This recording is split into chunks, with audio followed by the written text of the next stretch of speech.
शुक्लांबरधरं विष्णुं शशिवर्णं चतुर्भुजं प्रसन्नवदनं ध्यायेत् सर्वविघ्नोपशान्तये शरदिन्दुविकासमन्दहासां स्फुरदिन्दीवरलोचनाभिरामाम् अरविन्दसमानसुन्दरास्याम् अरविन्दासनसुन्दरीमुपासे।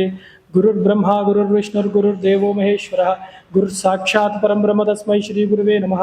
श्रुतिस्मृतिपुराणानामालयं करुणालयं नमामि भगवत्पादं शङ्करं लोकशङ्करं। सदाशिवसमारम्भां शङ्कराचार्यमध्यमाम् अस्मदाचार्यपर्यन्तां वन्दे गुरुपरम्परां। भारतीकरुणापात्रं भारतीपदभूषणं भारतीपदमारूढं भारतीतीर्थमाश्रये विद्याविनयसम्पन्नं वीतरागं विवेकिनं वन्दे वेदान्ततत्त्वज्ञं विदुषेखरभारती। सच्चिदानन्दरूपाय कृष्णाय क्लिष्टकर्मणे नमो वेदान्तवेद्याय गुरवे बुद्धिसाक्षिणे महभ्यो ऋषिभ्यो गुरुभ्यो नमः। శారదా చంద్రమౌళీశ్వర అనుగ్రహంతో శృంగేరి జగద్గురువుల యొక్క అనుగ్రహంతో ఇవాళ విష్ణు సహస్రనామ ప్రవచనాన్ని కొనసాగిద్దాము. నిన్నటి రోజున మనము 18 వరకు చెప్పుకున్న ప్రయత్నం చేశాము. దానిలో చాలా గొప్పవి మాధవు మధు అతీంద్రియ మహామాయ మహోత్సవ మహాబల అక్కడ వరకు చెప్పుకున్నాము. అలాగే ఇవాళ 19 నుంచి ఎంతవరకు అవుతాయి అన్ని చెప్పుకునే ప్రయత్నం చేద్దాము. మహాబుద్ధిర్ మహావీర్యో మహాశక్తిర్ మహాద్యుతి అనుద్దేశవపు శ్రీమాన్ అమేయాత్మ మహాదరిద్రుక్.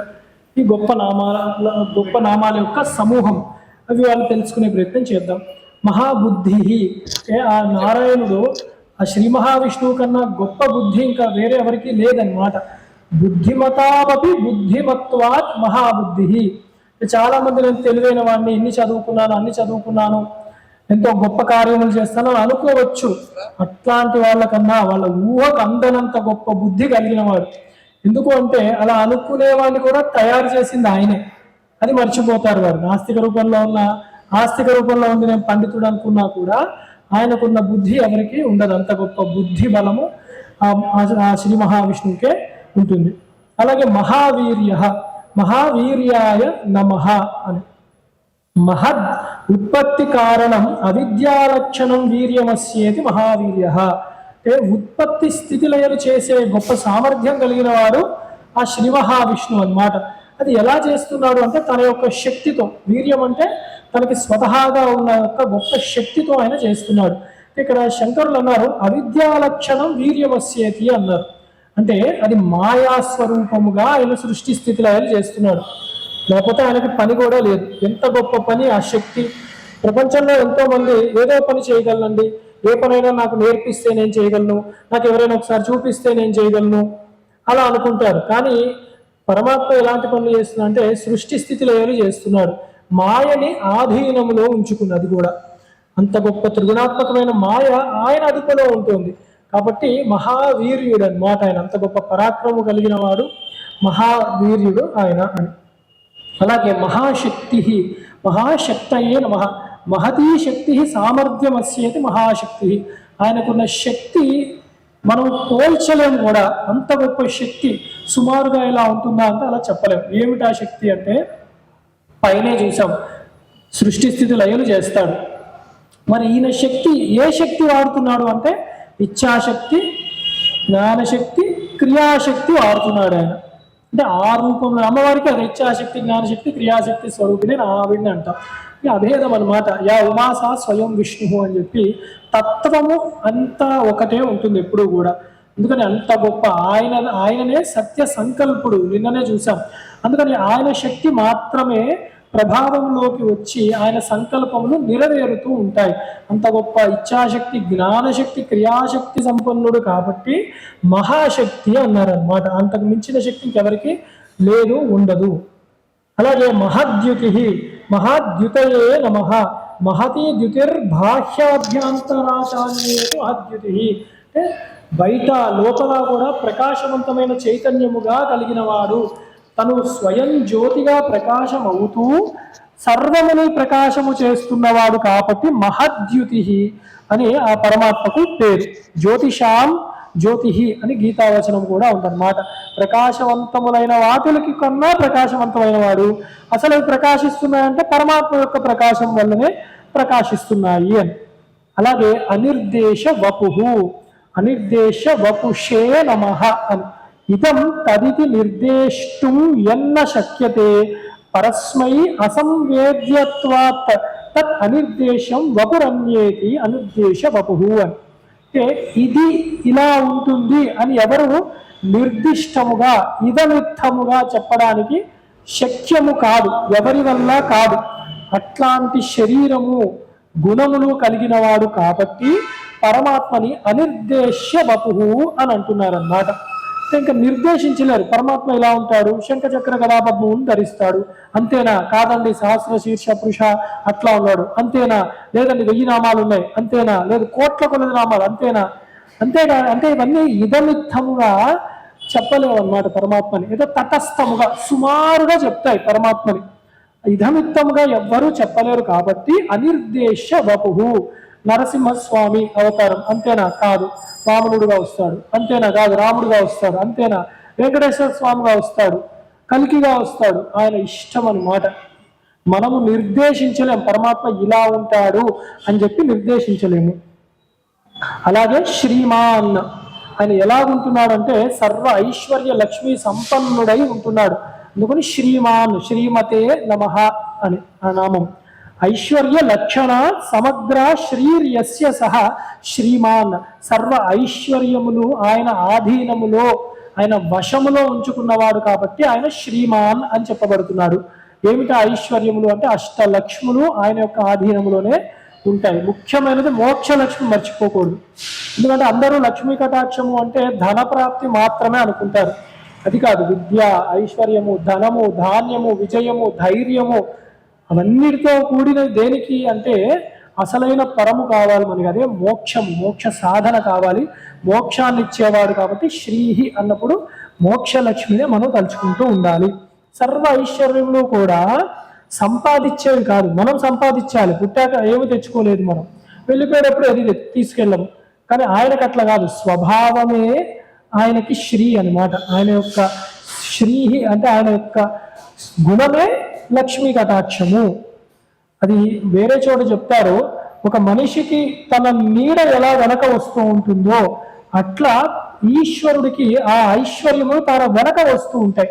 ఆయన ఆ లక్ష్మీ ఆయన వెనకపడడు. అలాంటి వాడు శ్రీమంతుడు. శ్రీమాన్, శ్రీమతే నమః. అలాత్మ యస్య సహ అమేయాత్మ. అంత గొప్ప పరమాత్మ కాబట్టి ఆయన్ని కొన్ని మాటలు చూడడానికి శక్యం కావట్లేదు, వర్ణించడానికి కష్టం. అందుకే అనిర్దేశ వపుః అన్నారు. మరి బుద్ధితో అందుకోగలనా? ఆలోచిస్తాను, సుమారుగా చెప్పండి ఎలా ఉంటాడు, అది కూడా కుదరదు. ప్రమాణాలకు కూడా అందడు కాబట్టి అమేయాత్మ, ప్రమాణములకి అందడు. ఏమిటా ప్రమాణములు అంటే మొట్టమొదటి ప్రత్యక్ష ప్రమాణం, కళ్ళతో చూస్తే అర్థమైపోతుంది అదేమిటి అని. అలాగే అలా కళ్ళతో కనపడేవాడు కాదు పరమాత్మ. మరి ఇంకెలాంటి వాడు అంటే ఉపమానము, సుమారుగా పోలిక అలా పెట్టడానికి వీలు లేదు. పరమాత్మని పోల్చే పదార్థమే లేదు. ప్రతిదీ పరమాత్మ కన్నా తక్కువే. కొన్ని ఊహ చేస్తాను, మన బుద్ధికి కూడా అందేది కాదు ఆ పదార్థము. అందుకని ఎన్ మనసా న మనుతే. కాబట్టి ఏ ప్రమాణములకు కూడా పూర్ణముగా దొరకడు కాబట్టి పరమాత్మ అమేయాత్ముడు. అందుకే శాస్త్రాలు కూడా ఏం చెప్తున్నాయి, ఇది కాదు ఇది కాదు అని చెప్తున్నాయి పరమాత్మని. అలాగే తెలుసుకోవాలి ఆయన. అలాగే మహాద్రిదృషే నమః. మహాంతమద్రిం మందరం గోవర్ధనంచ అమృత మధనే గోరక్షణే చ ధృతవానితి మహాద్రిదృక్. రెండు గొప్ప విశేషాలు. మహా అద్రిదృక్, అద్రి అంటే పర్వతం, గొప్ప పర్వతాలని ఎత్తినవాడు అని రెండు సందర్భాలు ముఖ్యముగా కనపడుతూ ఉంటాయి. ఒకటి మందర పర్వతాన్ని ఆయన ఎత్తాడనమాట. కూర్మావతారంగా వచ్చి మందర పర్వతాన్ని తోసి ఎత్తి పట్టుకున్నాడు ఆయన అమృత మథన సమయంలో. అందుకని అది ఒక ఘట్టాన్ని గుర్తు తెచ్చుకోవచ్చు. ఇంకోటి గోవర్ధన గిరిని ఎత్తాడు. ఎందుకు? గోరక్షణ చేయడానికి, గోపాలకులను గోవులను కూడా. అలాగే శాస్త్రవాక్కుని అంటే పరమాత్మనే నమ్ముకున్న వాళ్ళని రక్షించడానికి కూడా, అంటే వేదాన్ని రక్షించడానికి గోశబ్దంతో ఇవన్నీ కూడా వస్తాయి. కాబట్టి ఈ గోవర్ధనగిరిని కూడా ఎత్తినవాడు కాబట్టి పరమాత్మని మహాద్రిదృక్ అన్న నామంతో మనము నమస్కారం చేసుకుంటూ ఉంటామన్నమాట. తర్వాత గుంపు మహేశ్వాసో మహీభర్త శ్రీనివాస సతాంగతి అనిరుద్ధ సురానందో గోవిందో గోవిదాంపతి. ఇందాకే గోవర్ధనగిరి వచ్చింది కాబట్టి దానికి సంబంధించిన నామాలే తర్వాత వరుసలో మనకు వస్తున్నాయి అన్నమాట. ఎంత గొప్పవాడు అంటే మహేశ్వాసో మహేశ్వాసాయ నమః. ఇక్కడ గొప్ప విల్లు ధరించిన వాడు అని చెప్తున్నారు అన్నమాట. పరమాత్మకు కూడా నారాయణుడికి కూడా ఒక విల్లు ఉంది, ధనస్సు. అదే మహాన్ ఇశ్వాసో ఇషుక్షేప యస్య సహ మహేశ్వాస. గొప్ప ధనస్సు ధరించి ఉన్నాడు. ఏమిటది అంటే శార్ంగము, ఆయన ధనస్సు పేరు. అది ఎంత గొప్పదో శంకరాచార్యులు గారు చెప్పారనమాట. శార్ంగ ధనస్సులో బాణ పరంపర వేస్తుంటే రాక్షసులన్నీ చనిపోతూ ఉంటారు, రాక్షసులందరూ. అది లెక్క పెట్టలేము కూడా, ఏ బాణం ఎప్పుడు తీసి ఎక్కడ వేస్తున్నాడో కూడా అర్థం కాదు. అలాంటి ధనస్సే మనం రుద్రంలో కూడా గుర్తు తెచ్చుకోవచ్చు. ఏమిటంటే నమస్తే అస్తు ధన్వనే అని, ఆ ధనస్సుకి, ఆ ధనస్సు పట్టుకున్న వాడికి నమస్కారం చేస్తున్నాము అని అన్నమాట. అలాగే ఇలా శార్ంగము అన్నది కూడా గొప్పగా వర్ణించబడింది ప్రతి చోట. అంత గొప్ప ధనస్సుని ధరించే ఒక అవతారమే వచ్చింది, రామావతారం అన్నమాట. ఆ కోదండాన్ని ఎలాగ ఆయన ప్రయోగించాడో, ఎలా రాక్షస సంహారం చేశాడో తెలిస్తే ఆ కోదండ రాముణ్ణి ఒకసారి మనం తలుచుకొని నమస్కారం చేసుకుంటే సర్వదా రక్షణ కలుగుతుంది అని, అంటే ధర్మరక్షణకి ఆయన అవతారం వచ్చింది. అలాగే మహీభర్త, మహీభర్త్రే నమః అని.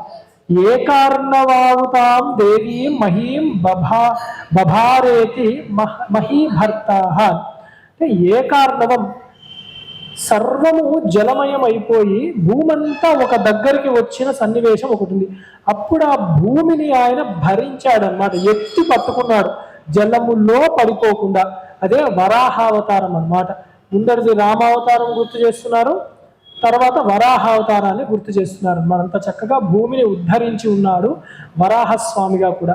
ఇక్కడ విచిత్రం, ప్రతి అవతారంలో ఆయన భూమిని ఉద్ధరిస్తూ ఉంటాడు అన్నమాట. అంటే మనల్ని, జనాలని కూడా ఉద్ధరిస్తూ ఉన్నాడు ఆ పరమాత్మ. అలాగే శ్రీనివాస, శ్రీనివాసాయ నమః. యస్య వక్ష్యస అనపాయిని శ్రీర్వసతి శ్రీనివాస. ఆ మహాతల్లి జగన్మాత లక్ష్మీదేవి ఎవరి వక్షము యందు నివసిస్తూ ఉంటుందో ఆయన శ్రీనివాసుడు.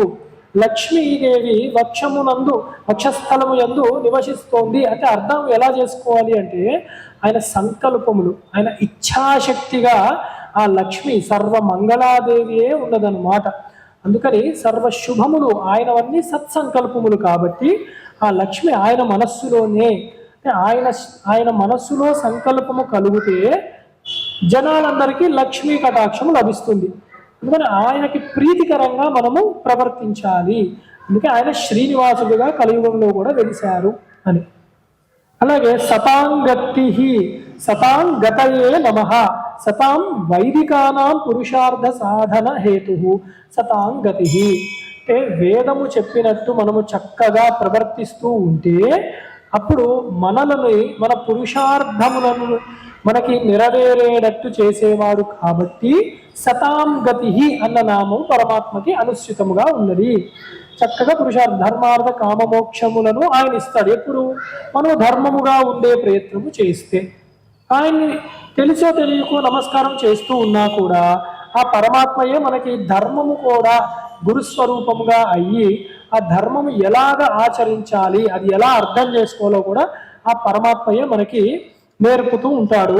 అలాగే ఉత్తమ గతులకు కూడా తీసుకెళ్తాడు. కాబట్టి సతాం గతి. అనిరుద్ధ, అనిరుద్ధాయ నమః. కేనాపి ప్రాదుర్భావేషు నిరుద్ధ ఇది అనిరుద్ధ. పరమాత్మ ఎన్నో అవతారాలు ఎత్తాడు. అవతారాలు ఎత్తకుండా కూడా ఆయన చక్కగా ఆయన వైకుంఠధామంలో ఆయన నివాసం చేస్తూ ఉంటాడు. ఆయన ఏ రూపములో నామములో భాషించినా కూడా ఎవ్వరి వల్ల కూడా ఆ అవతారాన్ని, ఆయన యొక్క కర్మలను లేదా ఆయన యొక్క సంకల్పాలను ఆపే శక్యము చేయలేరు, నిరోధించలేరు అన్నమాట పరమాత్మని. అందుకే ఆయన ఎవ్వరూ ఆపలేరు. ఆయన ఏ అవతారం ఇచ్చినా ఆ అవతారం చాలా సులువుగా ఆయన ఆ అవతారం యొక్క సంకల్పాన్ని నెరవేరుస్తాడు. అందుకని అనిరుద్ధుడు, ఎవ్వరి వల్ల నిరోధింప శక్యము కానివాడు కాబట్టి అనిరుద్ధుడు. అలాగే సురానంద, సురానందాయ నమః. సురానాం నందయతీతి సురానంద. సురులు అంటే మంచి చేసేవాళ్ళు, అలాగే దేవతలు. ఆ దేవతలు సంతోషిస్తారన్నమాట. వారికి ఎంత కష్టం వచ్చినా కూడా దేవతలకి వారు ఎప్పుడైనా దుఃఖం వస్తే వారు ప్రార్థించేది శ్రీ మహావిష్ణువు. ఆ శ్రీ మహావిష్ణువు వెంటనే వారి దుఃఖాన్ని యొక్క మూలాన్ని కనుక్కొని వారి యొక్క దుఃఖాన్ని నివారిస్తాడు. కాబట్టి శ్రీ మహావిష్ణువుని ఎప్పుడు వేడుకున్నా కూడా ఆ దేవతలందరూ కూడా ఆనందవశులే అవుతూ ఉంటారు, ఆనంద పారవశ్యాన్ని పొందుతారు. కాబట్టి ఆయన సురానందుడు అని. తర్వాత గోవింద, గొప్ప నామం గోవిందాయ నమః. అదే శంకరులు కూడా భజ గోవిందం అని చెప్పి ఆ గోవింద నామాన్ని ఎక్కువగా ప్రచారంలోకి తీసుకొచ్చారు. నష్టాం వై ధరణీం పూర్ణమన్ను గోవింద ఇది తేనాహం దేవైర్వాగ్భిర్ అభిష్టిత. దేవతలందరూ ప్రార్థించగా ఒకానొక సమయంలో తప్పిపోయిన కనపడకుండా ఉన్న ఆ భూమిని ఆయన విందతి ఎత్తి పట్టుకున్నాడు అనమాట. అంటే మళ్ళీ వరాహస్వామికే గోవిందనామం మొట్టమొదట చెప్పబడింది. అందుకే తిరుమల కూడా వరాహ క్షేత్రం అని, వరాహస్వామి ఉంటారు అక్కడ. ఆ నామమే ఆ రూపంలో వచ్చిన ఆ నారాయణుడికే మళ్ళీ వచ్చింది అనమాట. ఎందుకంటే అలాంటి లీలలే చేస్తున్నాడు ఆయన కూడా. అందుకని ఇక్కడ వరాహస్వామికే చెప్పబడింది గోవిందనామం. అలాగే ఇంకో అర్థం కూడా ఉంది. ఇంద్రుడు అహంకారముతో ఆ గోపబాలకులందరినీ హింసిద్దాము అని చెప్పి భయంకరమైన వర్షాన్ని కురిపించాడు.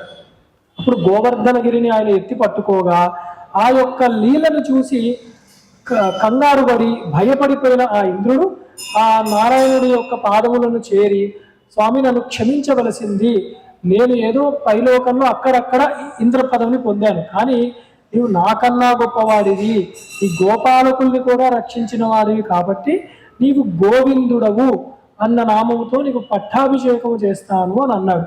అందుకని అప్పుడు కృష్ణ పరమాత్మకి కూడా గోవింద నామము వచ్చిందనమాట. అంటే బిరుదలా వచ్చింది. ముందే ఆయనకి ఈ నామం ఉంది, మళ్ళీ ఈ నామము ఈయనకి కూడా వచ్చిందనమాట, ఆయన లీలగా. అలాగే గౌరేషాతు తథావాణి తాం చ విందయతే భవాన్. ఇక్కడ గౌరేషం అంటే గీర్ అంటే కంఠం, స్వరము, వాక్కు అని అర్థం అన్నమాట. వాటిల్ని అంటే వాటి సరస్వతీదేవి కటాక్షం అన్నమాట. గోహో అంటే కూడా ఆ సరస్వతి కటాక్షము పూర్ణముగా తెలిసినవాడు, అంటే విద్యలు పూర్తిగా తెలిసిన స్వరూపము కాబట్టి, విద్యామూర్తి కాబట్టి ఆయన గోవింద అన్న నామంతో కూడా చెప్తున్నాం మనము. అందుకే అంతటి మహా అవతారంలో మన పరమేశ్వరుడు భగవద్గీతనే ఇచ్చాడనమాట. సర్వ విద్యల యొక్క నిలయం అది భగవద్గీత. అందుకని కూడా గోవిందుడు. అలాగే గౌర్యానీతాం విందతీతి గోవింద. ఎప్పుడు కూడా విద్య ఉన్న వాళ్ళకి తెలిసేవాడు కాబట్టి గోవిందుడు, విద్యామూర్తిగా ఉన్నవాడు గోవిందుడు. అలాగే విద్యతోనే తెలియబడేవాడు కూడా కాబట్టి ఆయన గోవిందుడు అని ఇన్ని రకాలుగా చెప్పారు. తర్వాతి నామము గోవిదాం పతి, గోవిదాం పతయే నమః. తేషాం పతిర్ విశేషేణేతి గోవిదాం పతి. అంటే ఎవరికైతే సంపూర్ణముగా గోవిదాం అంటే పైన చెప్పాం, గోవిదాం అంటే సరస్వతిని తెలిసినవాడు, విద్యలు తెలిసినవాడు. ఎవరైతే విద్యలు తెలిసిన వారు ఉన్నారో, తత్వము తెలిసిన వారు ఉన్నారో వారందరికీ పతి. ఈ విద్యలన్నీ కూడా దేన్ని చేరుతున్నాయి అంటే పరమాత్మనే చేరుకోవాలి. విద్యల ద్వారా పరమాత్మనే తెలుసుకోవాలి. కాబట్టి ఎన్ని విద్యలు తెలిసినా పరమాత్మని తెలుసుకున్న విద్యనే విద్య. కాబట్టి గోవిదాం పతి అని ఆ పరమాత్మనే మనము ప్రార్థిస్తూ ఉన్నాము. అలాగే తర్వాతి నామముల గుంపు మరీచీర్ దమనో హంస, సుపర్ణో భుజగోత్తమ, హిరణ్యనాభ సుతపాహ, పద్మనాభ ప్రజాపతి అని చాలా గొప్ప విశేషమైన నామాలు.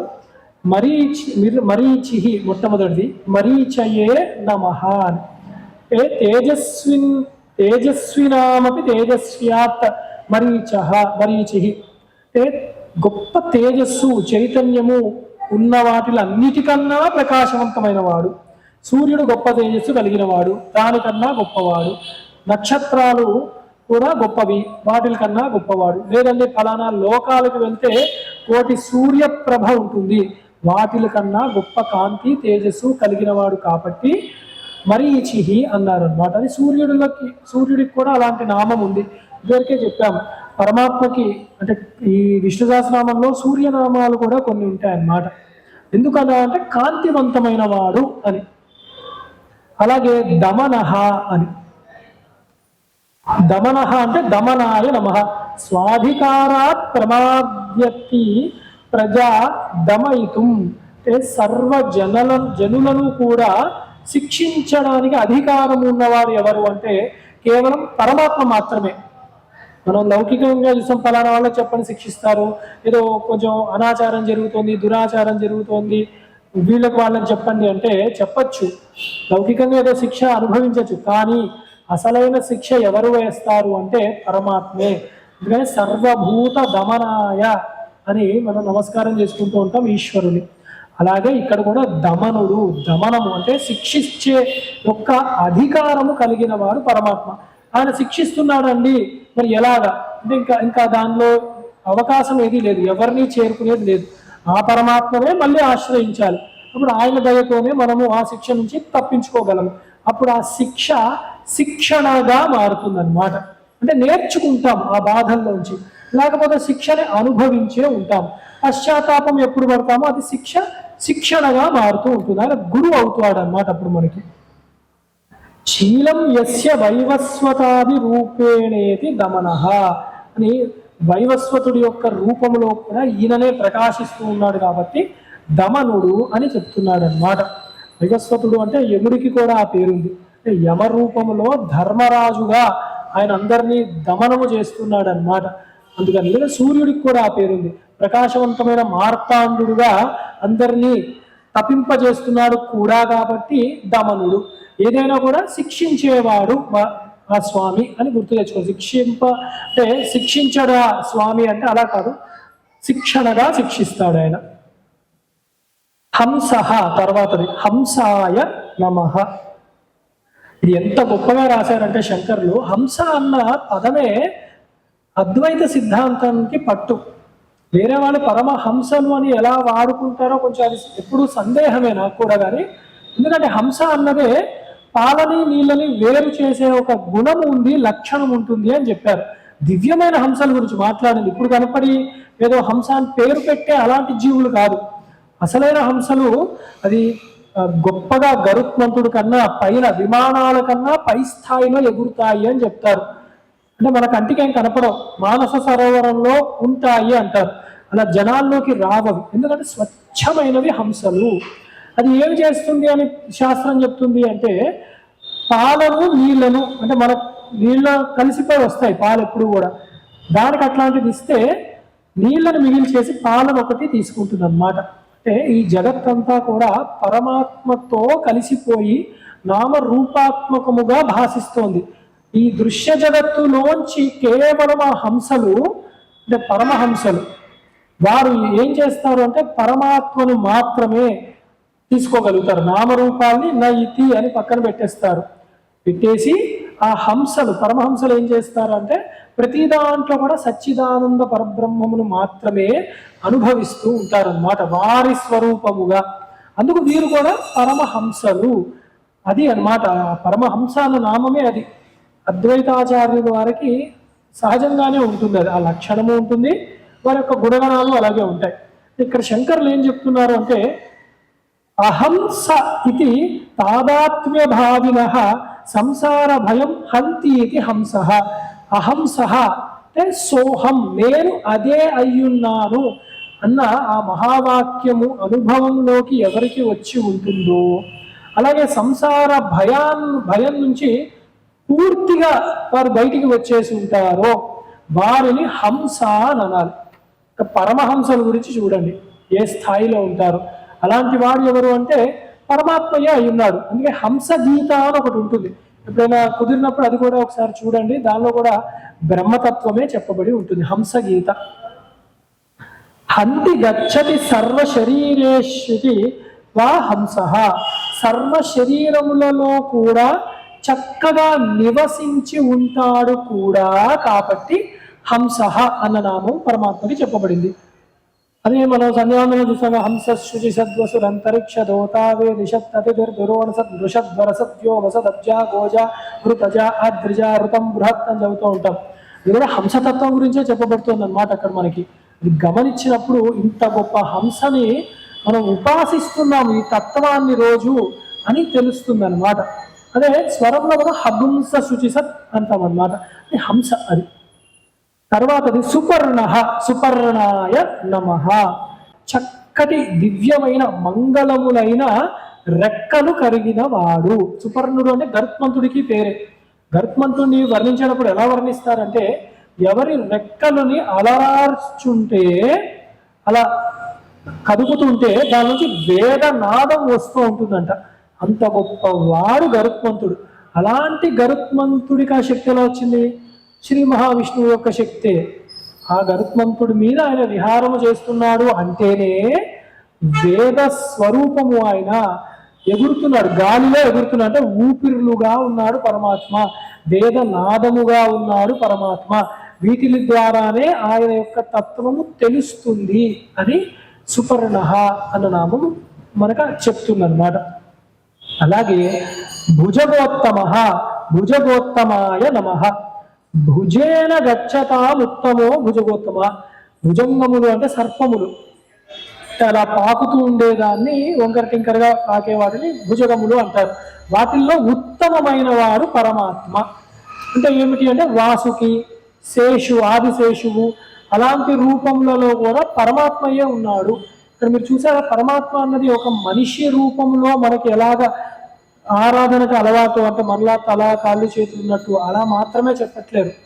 పరమాత్మని వేదస్వరూపుడుగా చెప్తున్నారు, నాదస్వరూపుడుగా చెప్తున్నారు, హంసగా, అలాగే అవతారాల మూర్తులుగా, అలాగే పక్షి రూపంలో, సర్ప రూపంలో. ఈ భావన మీరు ఒక్కసారి ఆలోచిస్తే ఏది చూసినా కూడా దాని యందు మనకి పరమాత్మయే కనపడుతూ ఉంటాడు. అది సర్వ ఆత్మ దర్శనము, అలాగే సర్వ ఈశ్వర దర్శనము. ఇలా విష్ణు సహస్రనామాలు చదివినప్పుడు మనకు అర్థం కావాలి. అలాగే హిరణ్యనాభ, హిరణ్యనాభాయ నమః. హిరణ్యమివ కళ్యాణి నాభరస్యేతి హిరణ్యనాభ. చక్కటి మంగళకరము అయిన నాభిస్థానము కలిగిన వాడు. అంటే మామూలుగా సహజంగా నాభి మనకి ఎలా ఉంటుంది అంటే దుమ్ముదుళ్ళుతో ఉంటుందన్నమాట. అలాంటి వాడు కాదు ఆయన. ఆయన కారణానికి కారణుడు, హిరణ్యనాభుడు. అంటే హిరణ్య గర్భుడు అన్నమాట. బ్రహ్మగారికి ఆయన నాభిలోంచే వచ్చాడు కాబట్టి ఆ బ్రహ్మగారు హిరణ్యవర్ణంలో ఉంటాడు. ఆయన బంగారంలో మెరిసిపోతూ ఉంటాడు అనమాట.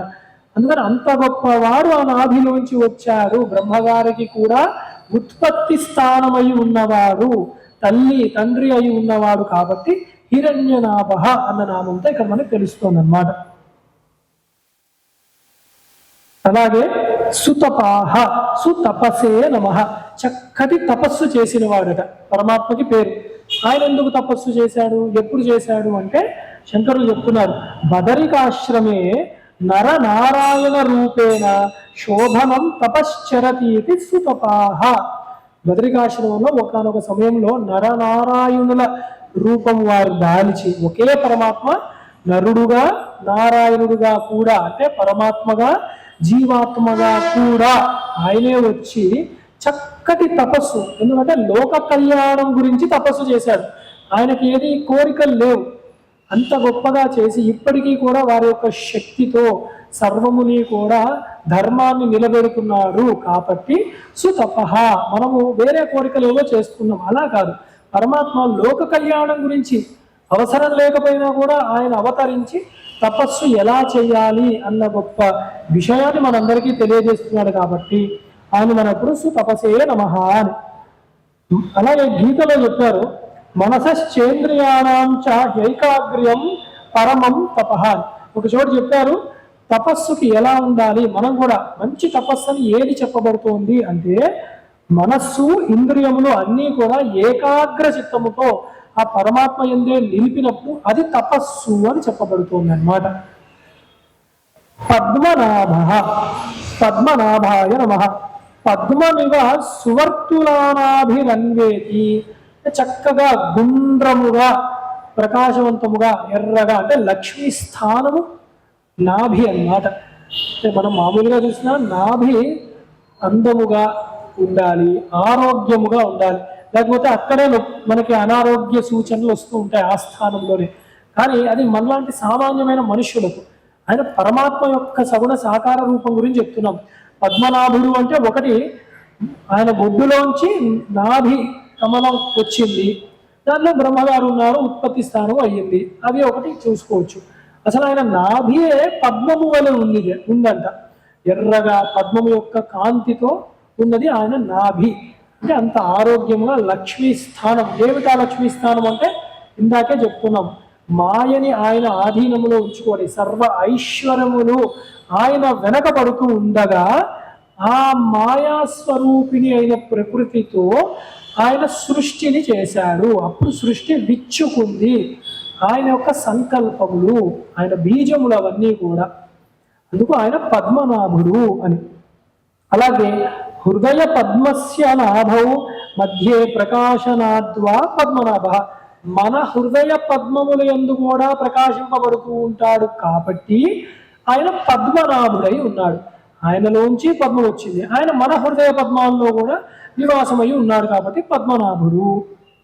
అలాగే ప్రజాపతి తర్వాతి నామము, ప్రజానాం పతి పిత ప్రజాపతి. ఇప్పుడే చెప్పాం, అందరికన్నా బీజ స్వరూపుడు ఆయన, అన్నిటికీ ఆయనే తండ్రి, ఆయనే ఉత్పత్తి కారణం, ఆయనే పిత కాబట్టి ఆయన ప్రజాపతి. అసలైన ప్రజాపతి బ్రహ్మగారిని అంటాం, బ్రహ్మగారి నుంచి వచ్చిన వాళ్ళని ప్రజాపతులు అంటాం. కానీ వీరందరూ పేరుకి మాత్రమే ప్రజాపతులు. అసలైన ప్రజాపతి ఎవరు అంటే శ్రీ మహావిష్ణువే ప్రజాపతి అయి ఉన్నాడు అని. తర్వాత నామాలు అమృత్యు సర్వదృక్ సింహ, సంధాత సంధిమాన్ స్థిర, అజో దుర్మర్షణ శాస్త, విశ్రుతాత్మ సురారిహ అని గొప్ప నామాలు. ఇక్కడ తత్వాన్ని చెప్పే ఈ నామాల గుంపు అన్నమాట. అమృత్యు అమృత్యవే నమః, మృత్యుర్వినాశస్తద్దేర్ హేతుర్వా అస్య న విద్యతే ఇది అమృత్యు. అంటే మృత్యు నాశనం అన్నది ఆయనకి లేదు అసలు. ఎందుకు? ఆయన అసలు ఎప్పుడు అమృత స్వరూపుడే అయి ఉన్నాడు కాబట్టి. అందుకని అసలు మృత్యు అన్న పేరు ఆయనకి తెలియదు, మృత్యు అంటే ఎలా ఉంటుందో కూడా ఆయనకు తెలియదు. ఎందుకంటే ఆయన గుణమే అమృత తత్వము. పూర్ణముగా ఉన్న సచ్చిదానంద పరబ్రహ్మములో ఏ కాస్త కూడా మృత స్వభావము లేదు కాబట్టి ఆయనకు అసలు మృతత్వం అంటేనే తెలియదు, అది ఆయన జోలికి రాదు. అంటే జ్ఞానము ఉంది అన్నప్పుడు అజ్ఞానము దానికి తావు లేదు. సూర్యకాంతి ఉంది అంటే చీకటికి అక్కడ తావు లేదు. అలాగే జ్ఞానము, ఫలానా విషయం నాకు తెలిసింది అంటే ఇంకంతే, తెలియదు అన్నది ఒకేసారి సంభవించవు. అందుకని అమృత తుల్యుడు కాబట్టి పరమాత్మ మృత్యువు అన్నది, అవిద్య అజ్ఞానము అన్నది ఆయన జోలుకే రాదు. ఆయన ఉంటే అది రాదు, ఆయన లేడు అంటే ఆ మృత్యు సహజంగానే అక్కడ తిరుగుతూ ఉంటుంది. అలాగే సర్వదృక్ సర్వదృశే నమః, సర్వమినాం కృతాకృతం సర్వం పశ్యతి స్వాభావికేన బోధేనేది సర్వదృక్. సర్వ ప్రాణులను, ఇక్కడ ఆ బ్రహ్మాండ కీట జనని అంటాం కదా, అంటే బ్రహ్మాది స్తంభ పర్యంతము కూడా సర్వ ప్రాణులను కూడా ఆయన చూసుకుంటూ ఉంటాడు. కృత అకృతములు, చేసినవి చెయ్యనివి చెయ్యబోయేవి, త్రికాలజ్ఞుడు ఆయన, అవన్నీ చూసుకుంటూ ఉంటాడు. ఎందుకు అలా చేస్తున్నాడు ఆయన అంటే సర్వసాక్షి అయి ఉన్నాడు. అంటే అది స్వభావముగా ఉంది, దేనికి అంటకుండా అన్నిటినీ చూస్తూ ఉంటాడు కాబట్టి సర్వదృక్, సర్వలోకముల్ని చూస్తూ ఉంటాడు పరమాత్మ. అలాగే సింహ అని ఆయనకి నామం.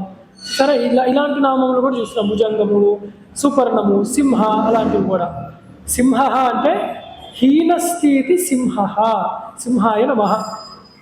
అంటే బాధ పెట్టేవాడు, లయకారకుడు కాబట్టి సింహ అని. అందుకే అలాంటి అవతారమే ఎత్తుకుంటాడు ఆయన. హింస పెట్టాలి అన్నప్పుడు నారసింహుడుగానే వచ్చాడు, ఎందుకంటే కొంచెం బాధ పెట్టాలి అజ్ఞానుల్ని, అందుకని ఆ స్వభావంతోనే వచ్చాడు. కానీ విచిత్రము, ఆయన అమృతుడు. ఎవరికి? జ్ఞానులకి. మరి అజ్ఞానులకి సింహస్వరూపం. అదే మాట సింహ అన్నది సరిగ్గా చూస్తే ఇటు అజ్ఞానులు ఉన్నారు, వాళ్ళు ఇటు నుంచి చదువుతారు సింహ అని. అటువైపు నుంచి చదివినప్పుడు ఏమవుతుంది, ఉల్టా తిప్పినప్పుడు అదే హంస అవుతూ ఉంటుంది. అది అంటే జ్ఞానులకి ఆయనే హంస, అజ్ఞానులకి ఆయనే హింస స్వరూపుడు అవుతున్నాడు, సింహస్వరూపుడు అవుతున్నాడు ఆయన. అందుకని పరమహంస ఆయనే, నారసింహుడు ఆయనే అయ్యున్నాడు. అది మనము మన దృష్ట్యా చూసుకోవాలి. ఆయనకి ఏ మార్పు లేదు, ఆయన ఎప్పుడు జ్ఞానస్వరూపుడే. అందుకే పరమాత్మని జగత్తులో చూస్తే వాడికి హంసస్వరూపముగా ఆనందమే వస్తుంది. పరమాత్మని కాకుండా ఈ జగత్తంతా చూస్తున్న వాడికి ఈ జగత్తు దుఃఖహేతువు అయ్యి హింసనే మిగులుతోంది వాళ్ళకి. అందుకని జ్ఞానమునే చెప్పబడుతూ ఉంటాయి ఈ నామాల్లో. అలాగే సంధాత, సంధాత్రే నమః, కర్మ ఫలై పురుషాన్ సంధత్త ఇది సంధాత. మన కర్మలకు ఫలమును ఇందాకే చెప్పారు కదా, సర్వదృక్ చూస్తూ ఉంటాడు ఆయన. ఏం చేస్తున్నారు వీళ్ళు, ఏమేం చెయ్యట్లేరు, చేసే సమయంలో చెయ్యకూడనివి చేస్తున్నారా, చెయ్యకూడనివి చేసే సమయంలో చేస్తున్నారా, అన్నీ తప్పే. అందుకని అవన్నీ జాగ్రత్తగా చూస్తూ ఉంటాడు సరిగ్గా ఉన్నారా అని. అందుకని చేసిన పనికి మటుకు వ్యర్థము పోకుండా అమోఘుడు కదా, ఫలాన్ని అయితే ఇస్తూ ఉంటాడు ఆయన. అందుకు కర్మ ఫలై పురుషాన్, సర్వులకు కూడా కర్మ ఫలాన్ని ఇస్తూ ఉంటాడు ఆయన. కర్మఫల దాత, చక్కగా ఇస్తాడు. అది కూడా ఏదైనా మిస్ అవుతుందా అండి, కొన్ని ఇదేనా విడిచిపెట్టేస్తాడేమో, 10 తప్పులు చేశాను 11వ చేస్తేనో విడిచిపెడతాడేమో, అట్లా ఉండదు ఆయన దగ్గర. ఒక తప్పు చేసినా ఉరిశిక్షే. అందుకని ఒక 10 తప్పులు చేసేస్తాను అంటే ఆయన 10 సార్లు ఉరిశిక్ష వేస్తాడనమాట, యాతన శరీరం ఇచ్చి. ఎందుకంటే దమనుడు కదా ఆయన దగ్గర పనికిరావన్నమాట. ఇలా లౌకికంగా ఉండే శిక్షా స్మృతులు కాదు, ఆయన దమనము చేస్తాడు, సర్వభూత దమనాయ అని. అందుకని జాగ్రత్తగా ఉండాలి, ప్రతిదీ లెక్క పెట్టుకుంటూ కూర్చుంటాడు ఆయన. అందుకని సంధాత అని. సంధిమాన్, సంధి మతే నమః, ఫలభోక్తాచ ఏవేతి సంధిమాన్. అయితే మరి జీవుడు స్వతంత్రుడా ఆ ఫలాన్ని అనుభవించడానికి? నేను కర్మలు చేశాను అనుభవిస్తానా ఇప్పుడు అంటే? అనుభవించడానికి యోగ్యమైన శరీరం, ఇందాకే అన్నాం యాతనా శరీరం, ఇది శిక్షించేటప్పుడు. మరి అదే అనుగ్రహించేటప్పుడు ఉత్తమ శరీరం ఇవ్వాలి ఆయన. మళ్ళీ మానవ శరీరము ఇంకోటో ఆయన ఉపాధి కల్పించాలి. ఉపాధి మనంతట మనం తెచ్చుకోలేం కదా మన సంకల్పంతో, ఆయనే ఇవ్వాలి. అందుకని ఆ ఉపాధి కూడా ఆయన ఇస్తున్నాడు కాబట్టి, అంటే ఉపాధి ఇచ్చాడంటేనే అవకాశము. శరీరమాద్యం ఖలు ధర్మ సాధనం. అందుకని ఆ పరమాత్మనే మనం ప్రార్థిస్తూ ఉంటాం, చక్కటి శరీరాన్ని ఇవ్వు, అది అవకాశం. మాట్లాడే మాట రావట్లేదు, ఏం స్తుతిస్తాను నేను, శరీరం కూర్చోలేకపోతుంది, ఏం జపం చేయగలను నేనప్పుడు, మనసు కదిలిపోతూ ఉంది, ఇంకా ఎలా నిలబెట్టను నీ యందు నా మనస్సుని. అందుకని ఆయన్నే ప్రార్థిస్తే ఆ చక్కటి కర్మలు ఆరాధన బట్టి ఆ ఫలాన్నే పరమాత్మ ఇస్తూ ఉంటాడు. అందుకని లోపల సచ్చిదానంద స్వరూపుడుగా ఆ పరమాత్మయే ఉంటూ సాక్షిగా చూస్తూ ఈ శరీరంతో భోక్తృత్వాన్ని అనుభవింపజేస్తూ ఉంటాడు. అందుకని సంధిమాన్ అని చెప్పారన్నమాట. ఈ ఫలాభోక్తృత్వము యథార్థానికి పరమాత్మే పెట్టుకుంటాడు, ఆ పని దగ్గరుండి చేస్తూ ఉంటాడు. ఇప్పుడు మనం ఉన్నాము, పిల్లలతో హోంవర్క్ రాయిపించాలి, గట్టిగా తిడతాము కొడతాము చేస్తాడు, వాడు కాస్త చేశాడు, ఇంకా నాకు బాధ వేస్తోంది, అమ్మ నన్ను కొట్టేసింది, చేసినంత చేశాను, నిద్ర వస్తుంది, అలసిపోయాడు. అప్పుడు తల్లి ఏం చేస్తుంది, ఆ తల్లే మళ్ళీ అన్నం పెడుతుంది, పెట్టి పోతే పోన్లే అని ఒక 2 లైన్లు కూడా హోంవర్క్ రాసేసి వదిలిపెట్టేస్తుంది ఆవిడ. ఎందుకు చేస్తుంది అట్లా అంటే పరమాత్మ లక్షణం అది. మనకి అలాగే అలవాటు అయిపోయింది అనమాట. మనతో బలవంతంగా కర్మలు చేపిస్తారు. అయ్యో నా వల్ల కావట్లేదండి ఇది చదవడము, కానీ నువ్వు అక్కడే ఉండు. అందుకే నాస్తికులు ఉంటారు కొన్ని జన్మల్లో. వాడు దేవదూషణ చేసి చేసి చేసి ఉంటాడు, తెలియకుండా పరమాత్మని స్మరణే చేస్తాడు, దేవుడు లేడు అంటాడు. ఆ లేడు అన్నదేగా ప్రాబ్లం. వాడికి ఉన్నాడా లేడా చూపెట్టడానికి తర్వాత జన్మల్లో గుడి ముందే కూర్చోబెడతాడు. అప్పుడు పాపం అక్కడే కూర్చొని బలవంతంగా ఆ స్వామి పేరు చెప్పే వాళ్ళు యాచన చేయాల్సి వస్తూ ఉంటుంది. అప్పుడు ఏమవుతుందంటే ఆయన తోస్తాడనమాట, ఇప్పుడు నువ్వు సరిగ్గా ఆ పేరు చెప్తేనే నీకు రూపాయి పడుతుంది అని. అలా చేయడం వల్ల చక్కగా వాళ్ళు సత్ఫలితాలు వచ్చి తర్వాత ఇంకొంచెం మంచి ఉపాధులు వచ్చే అవకాశం ఉందన్నమాట. అందుకని అది ఆ పనే చేస్తాడనమాట పరమాత్మ. అందుకని సంధిమాన్. తర్వాత స్థిర, స్థిరాయ నమః. సదైక రూపత్వాత్ స్థిర. పరమాత్మ ఎంతమంది ఉన్నారు? చాలామంది ఇది తెలియక దేవుళ్ళు అంటారు. దేవతలు ఉన్నారు, వసురుద్రాదిత్యులు, అలా అనేక మందులు ఉన్నారు. అయితే వాళ్ళ గురించి కాదు ఇక్కడ. పరమాత్మ ఎప్పుడు కూడా భగవానుడు అన్నప్పుడు ఏకవచనమే వాడతాం మనం, భగవంతులు అనం మనం. ఎందుకంటే ఒక్కడే, ఏకమేవాద్వితీయం బ్రహ్మ, అంతే. దేహనాయనాస్తి కించన, అది తప్ప వేరే పదార్థము లేదు. అయితే ఆయన తప్ప అసలు వేరే పదార్థమే లేదు. ఈ జగత్తు కూడా, ముల్లోకములు కూడా, లేదా 14 భువనములు కూడా ఆ పరమాత్మ యందు భాషిస్తోంది మిథ్యగా. చాలామందికి ఆ మిథ్య అంటే అర్థం కాదు. ఏంటి ప్రపంచం లేదా, కనపడట్లేదా, నువ్వు మాయే నేను మాయే అని జోకులు వేసుకుంటూ ఉంటారు పాపం. వాళ్ళకి తెలియదు శాస్త్రం, అమాయకులు వాళ్ళు. అందుకని అయితే అప్పుడు మిథ్య అన్నది ఏమిటి అర్థం చేసుకోవాలి. మిథ్య అంటే పారమార్థికముగా సత్యము కాదు అని అర్థం చేసుకోవాలి. వ్యవహారముగా సత్యము కనపడుతోంది. ఎట్లా, అదెలా అర్థం చేసుకోవాలి? మీ ఇష్టం వచ్చాడు చెప్తారంటే స్వప్నే ద్రష్టం అని చెప్పారనమాట. నీ కళ ఎలా ఉందో అలాగా ఆలోచించు.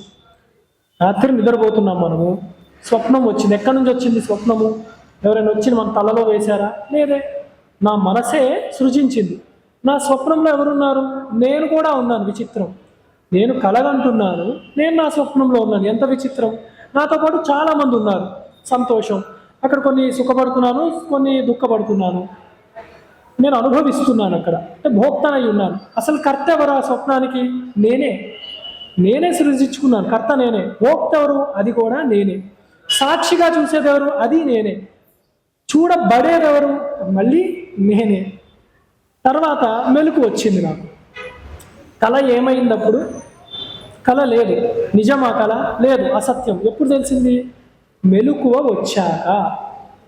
మరి అనుభవించానా లేదా? కళలో సుఖాను దుఃఖాన్ని అనుభవించాను. అంటే వ్యావహారికంగా, తాత్కాలికంగా ఆ స్వప్నావస్థలో అది నేను అనుభవిస్తున్నాను కాబట్టి, జాగ్రత్త అవస్థ ఒకటి ఉందన్న ఎరుక లేదు కాబట్టి నేను అది మిథ్య అని తెలుసుకోలేక అదే సత్యం అనుకుంటున్నాను. నిద్ర లేచాక ఇది దానితో పోలిస్తే ఇది సత్యము అనుకుంటున్నాను.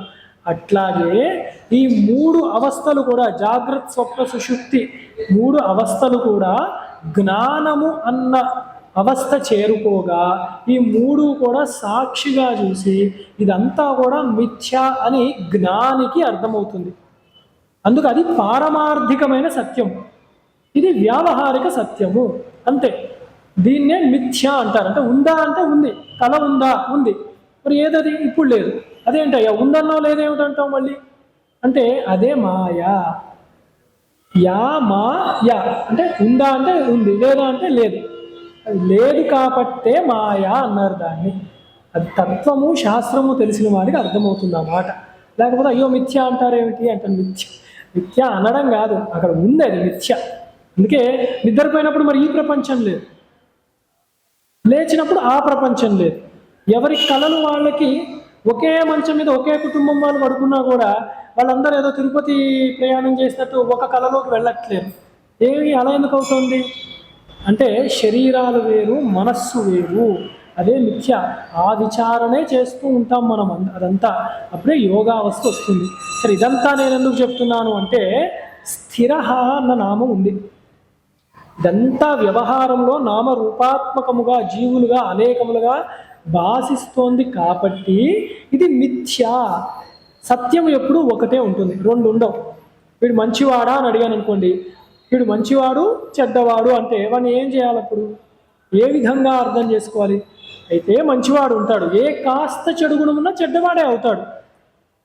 పాలున్నాయి, నిండుగా పాలున్నాయండి, మంచివేనా? లేదండి, ఒక చుక్కే విషం ఉంది, అప్పుడు అది విషమే అదంతా కూడా.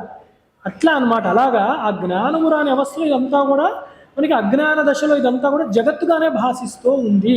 కాబట్టి ఏకమేవాద్వితీయం బ్రహ్మ అన్నది తత్వతః తెలుసుకునేది, అంతేగాని అది ఇలా దృశ్యంలో అనుభవిస్తామా అంటే కుదరదు. ఎందుకు? అతీంద్రియుడు పరమాత్మ, ఇంద్రియ గోచరుడు కాడు. అందుకని స్థిర అని చెప్పారు. నాకు ఈ దృశ్య ప్రపంచం కనపడుతుంది, అయినా కూడా ఆయనే ఉన్నాడు, దానిలో నువ్వు చూడడం నేర్చుకో. అట్లా ఎట్లా అండి? ఎవడైనా చూడగలుగుతాడా అంటే ఒక ప్రహ్లాదుడు ఉన్నాడయ్యా, ఆ చరిత్ర చూడు. భగవద్గీత చెప్తుందా? చెప్పారు. దానిలో కూడా చెప్పారన్నమాట. అనేక కోటి జన్మలు ఎత్తగా బహూనాం జన్మనామంతే జ్ఞానవాన్ మాం ప్రపద్యతే వాసుదేవ సర్వం ఇది సమహాత్మాసు దుర్లభ. ఎన్నో జన్మలు ఎత్తాలి, ఉత్తిగా ఎత్తేస్తే సరిపోదు. తపస్సు చేయాలి, వాడు సాధన చేయాలి, శాస్త్రాన్ని అర్థం చేసుకోవాలి. అప్పుడు జ్ఞానవాన్ మాం ప్రపద్యతే, జ్ఞానము తెలుసుకున్న వాడికే నేను తెలియబడతాను, నేను మాత్రమే కావాలని వాడు శరణాగతి పొందుతాడు. వాడికి వాసుదేవ సర్వం, అంతా వాసుదేవుడే అని తెలుస్తుంది. వాడు మహాత్మ సుదుర్లభ, కష్టమే అట్లాంటి వాడు ఉండడం, కానీ మహాత్ముడు వాడు. అంటే అన్నీ మెరిసేవన్నీ రాళ్లే, కానీ వజ్రము వజ్రమే. అలాంటి వాడు జ్ఞాని. ఆ స్థిర అన్న నామము మనకి ఇవన్నీ జ్ఞానానికి సంబంధించిన వాటి ఒకేసారి ఆ జ్ఞానం గురించి చర్చించుకున్నాం ఇక్కడ. అందుకని స్థిరుడు పరమాత్మ. ఏమిటి స్థిరంగా ఉన్నాడు అంటే కదలడానికి ఆయనకు వేరే స్థలమే ప్రావిశత్, చక్కగా ఆయన ప్రవేశించగా చైతన్యం వచ్చింది కాబట్టి అన్నిటిలో చైతన్యవంతముగా వారి వారి కర్మలకు అనుగుణంగా ఆ జీవులన్నింటినీ ప్రేరేపిస్తూ ఉన్నాడు పరమాత్మ. అందుకు అజుడు ఆయన. అలాగే దుర్మర్షణ, దుర్మర్షణాయ నమః. మర్షితుం సోఢుం దానవాదిభిర్నశక్యతే ఇది దుర్మర్షణ. ఈ దానవులు, రాక్షసులు, చెడ్డ గుణములు కలిగిన వాళ్ళు, వీళ్ళందరినీ కూడా మర్షితుం అంటే చావగొడతాడు అని అర్థం అన్నమాట. వాళ్ళు లేవకుండా ఒకేసారి నొక్కి పారేస్తాడు పరమాత్మ. అలాంటి వేదమే ఆయన ఉచ్ఛ్వాస నిశ్వాసలుగా కలిగి ఉన్నాడు. అందుకని ఇప్పుడు మనం అనుకోవచ్చు, పోనీ దేవుడు వదిలేయచ్చు కదండి, ఎందుకు కష్టపడతాడు, దయామూర్తి కదా అంటే అలా వదలడు. పాపము చేస్తే పాప ఫలాన్ని అనుభవిస్తావు అన్న నియమం పెట్టింది ఎవరు? పరమాత్మయే. మరి ఆ ఆయన పెట్టిన నియమాన్ని ఆయన ఉల్లంఘించడు కాబట్టి శాస్త, ధర్మశాస్త్ర అని అయ్యప్ప స్వామి కూడా పేరు. అందుకని ఆ నామములు వేరే వివిధ దేవతలు కూడా కనపడుతూ ఉంటారు విష్ణు స్వరూపంగానే వాళ్ళు కూడా. అలాగే శాసించువాడు కాబట్టి శాస్త ఆయన. శృతి స్మృత్యాదిభి సర్వేషాం అనుష్ఠితం, అనుష్ఠిం కరోతి ఇది శాస్త. శృతి స్మృతులు అంటే మనకు ప్రమాణం ఏమిటి అసలు అంటే వేదములే ప్రమాణం. తర్వాత ఆ వేదాన్ని దర్శనం చేసిన ఋషివాక్కు ప్రమాణం, దానికి అనుసంధానముగా వచ్చిన పురాణములు ప్రమాణం. అందుకే శంకరాచార్యుల వారిని శృతి స్మృతి పురాణానాం ఆలయం కరుణాలయం అని దండం పెట్టుకుంటూ ఉంటాం మనం. అంత గొప్పవాడు. ఇతిహాస పురాణానాం వేదం సముప బ్రహ్మయే అని. ఇతిహాసము పురాణాల్లో కూడా ఆ వేదంలో చెప్పబడుతున్నాయి తేలికగా. అందుకని అవి ప్రమాణములే మనకి, ఇవి మాత్రమే ప్రమాణములు. ఏదైనా మేము ప్రమాణం చెప్తామండి అని ఎవరో చిన్నపిల్లలు రాసిన పుస్తకాలు తెచ్చి చూపిస్తే అవి ప్రమాణం కాదు. పురాణంలో ఉండాలి, స్మృతులలో ఉండాలి, శృతులలో ఉండాలి. అందుకని ఎవరో ఒకటి రాస్తారు నాస్తికులు పుస్తకాలు, అవి ప్రమాణం కావు మనకి. వాడేం ఋషి కాదు, వాడికి అంత మంచి అభిప్రాయము లేదు పుస్తకం రాసేది. అందుకని పుస్తకాల్లో అక్షరాలే కదా అంటే అవి కూడదు. శృతి స్మృతి పురాణములు మాత్రమే ప్రమాణములు మనకి. అందుకే శాస్త దాని రూపంలో ఎవరున్నారు అంటే స్వామియే ఉన్నాడు, ఆ శ్రీ మహావిష్ణువే ఉన్నాడు. అలాగే విశ్రుతాత్మ, విశ్రుతాత్మనే నమః. విశేషేణ శ్రుత, చక్కగా వినేవాడు అని అర్థం పరమాత్మకి. గణపతిని చూస్తే అంత చక్కటి విశాలమైన చెవులు వేసుకుని ఉంటాడు ఆయన. అయ్యో మళ్ళీ విష్ణుదాసం అని చెప్తూ గణపతిని చెప్తున్నారు అంటే రాసింది గణపతే కదా అదంతా కూడా మహాభారతాన్ని. అలాగే శుక్లాం భరద్రం విష్ణుం అని ఆ స్వరూపముగానే ఆయన్ని మనం నమస్కారం చేస్తున్నాం. అందుకని పరమాత్మ ఎప్పుడు చక్కగా వింటూ ఉంటాడనమాట. మనం మాట్లాడేవి మనస్సులోది కూడా అంటే సంకల్పం చేస్తాం, అది కూడా అంటే మనస్సులోది సంకల్పం, అవి కూడా ఆయనకి వినపడతాయి. అందుకని విశ్రుతాత్మ, ఆయన చక్కగా వింటాడు మనం మాట్లాడేవి. అందుకే మనం కూడా సత్సంకల్పులము అవ్వాలి. మనసులో కూడా మంచి మాటలు, మంచి భావనలు, ఎవరికి కీడు హాని ఇబ్బంది కలగకుండా ఉంటే అప్పుడు ఆయన వింటూ ఉంటాడు. ఆయన వింటున్నాడు కాబట్టి మనం చక్కగా ఉండాలి. ఇంకా ఇంకా ఇంకా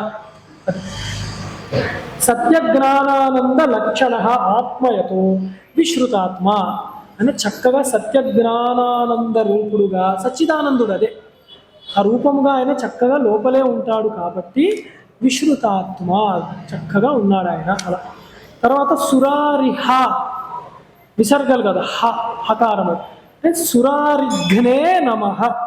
సురారీణాం నిహంతృత్వాత్ సురారీణాం. సురులు అంటే దేవతలు, వాళ్లకు అరి అంటే వాళ్ళ శత్రువులు, అంటే సత్పురుషులను, మంచి వాళ్ళను, దేవతలను ఇబ్బంది పెట్టేవాళ్ళు. ఎలా ఇబ్బంది? మనసా వాచా కర్మనే. ఎలా ఇబ్బంది పెట్టినా కూడా వాళ్ళని సంహరించేవాడు ఎవరు అంటే పరమాత్మయే. శుద్ధ సాధువులందు శృతులందు చెప్పాడు కదా ఆయన. వాళ్ళు జోలికి వచ్చారు అంటే పరమాత్మ జోక్యం చేసుకుంటాడు అన్నమాట. అందుకు జాగ్రత్తగా ఉండాలి. అందుకే సురారిహ అని ఆయన నామము. అందుకని మనసా వాచా కర్మనే మనము ఎప్పుడూ కూడా సత్పురుషుల జోలికి వెళ్ళకూడదు. వెళ్ళాము అంటే వాళ్ళేమనరు, అదేమిటండి వాళ్ళు మౌనంగా ఉన్నారు, వాళ్ళు మౌనంగానే ఉంటారు. జోక్యం చేసుకునేది ఎవరు అంటే పరమాత్మ. ఎందుకు? ఆయన పేరు పెట్టుకున్నాడు సురారిహ అని చెప్పి, ఆయన జోక్యం చేసుకుంటాడు. కాబట్టి జాగ్రత్తగా ఉండాలి. అలాగే తర్వాతి నామాల గుంపు చాలా గొప్పవి వస్తున్నాయి.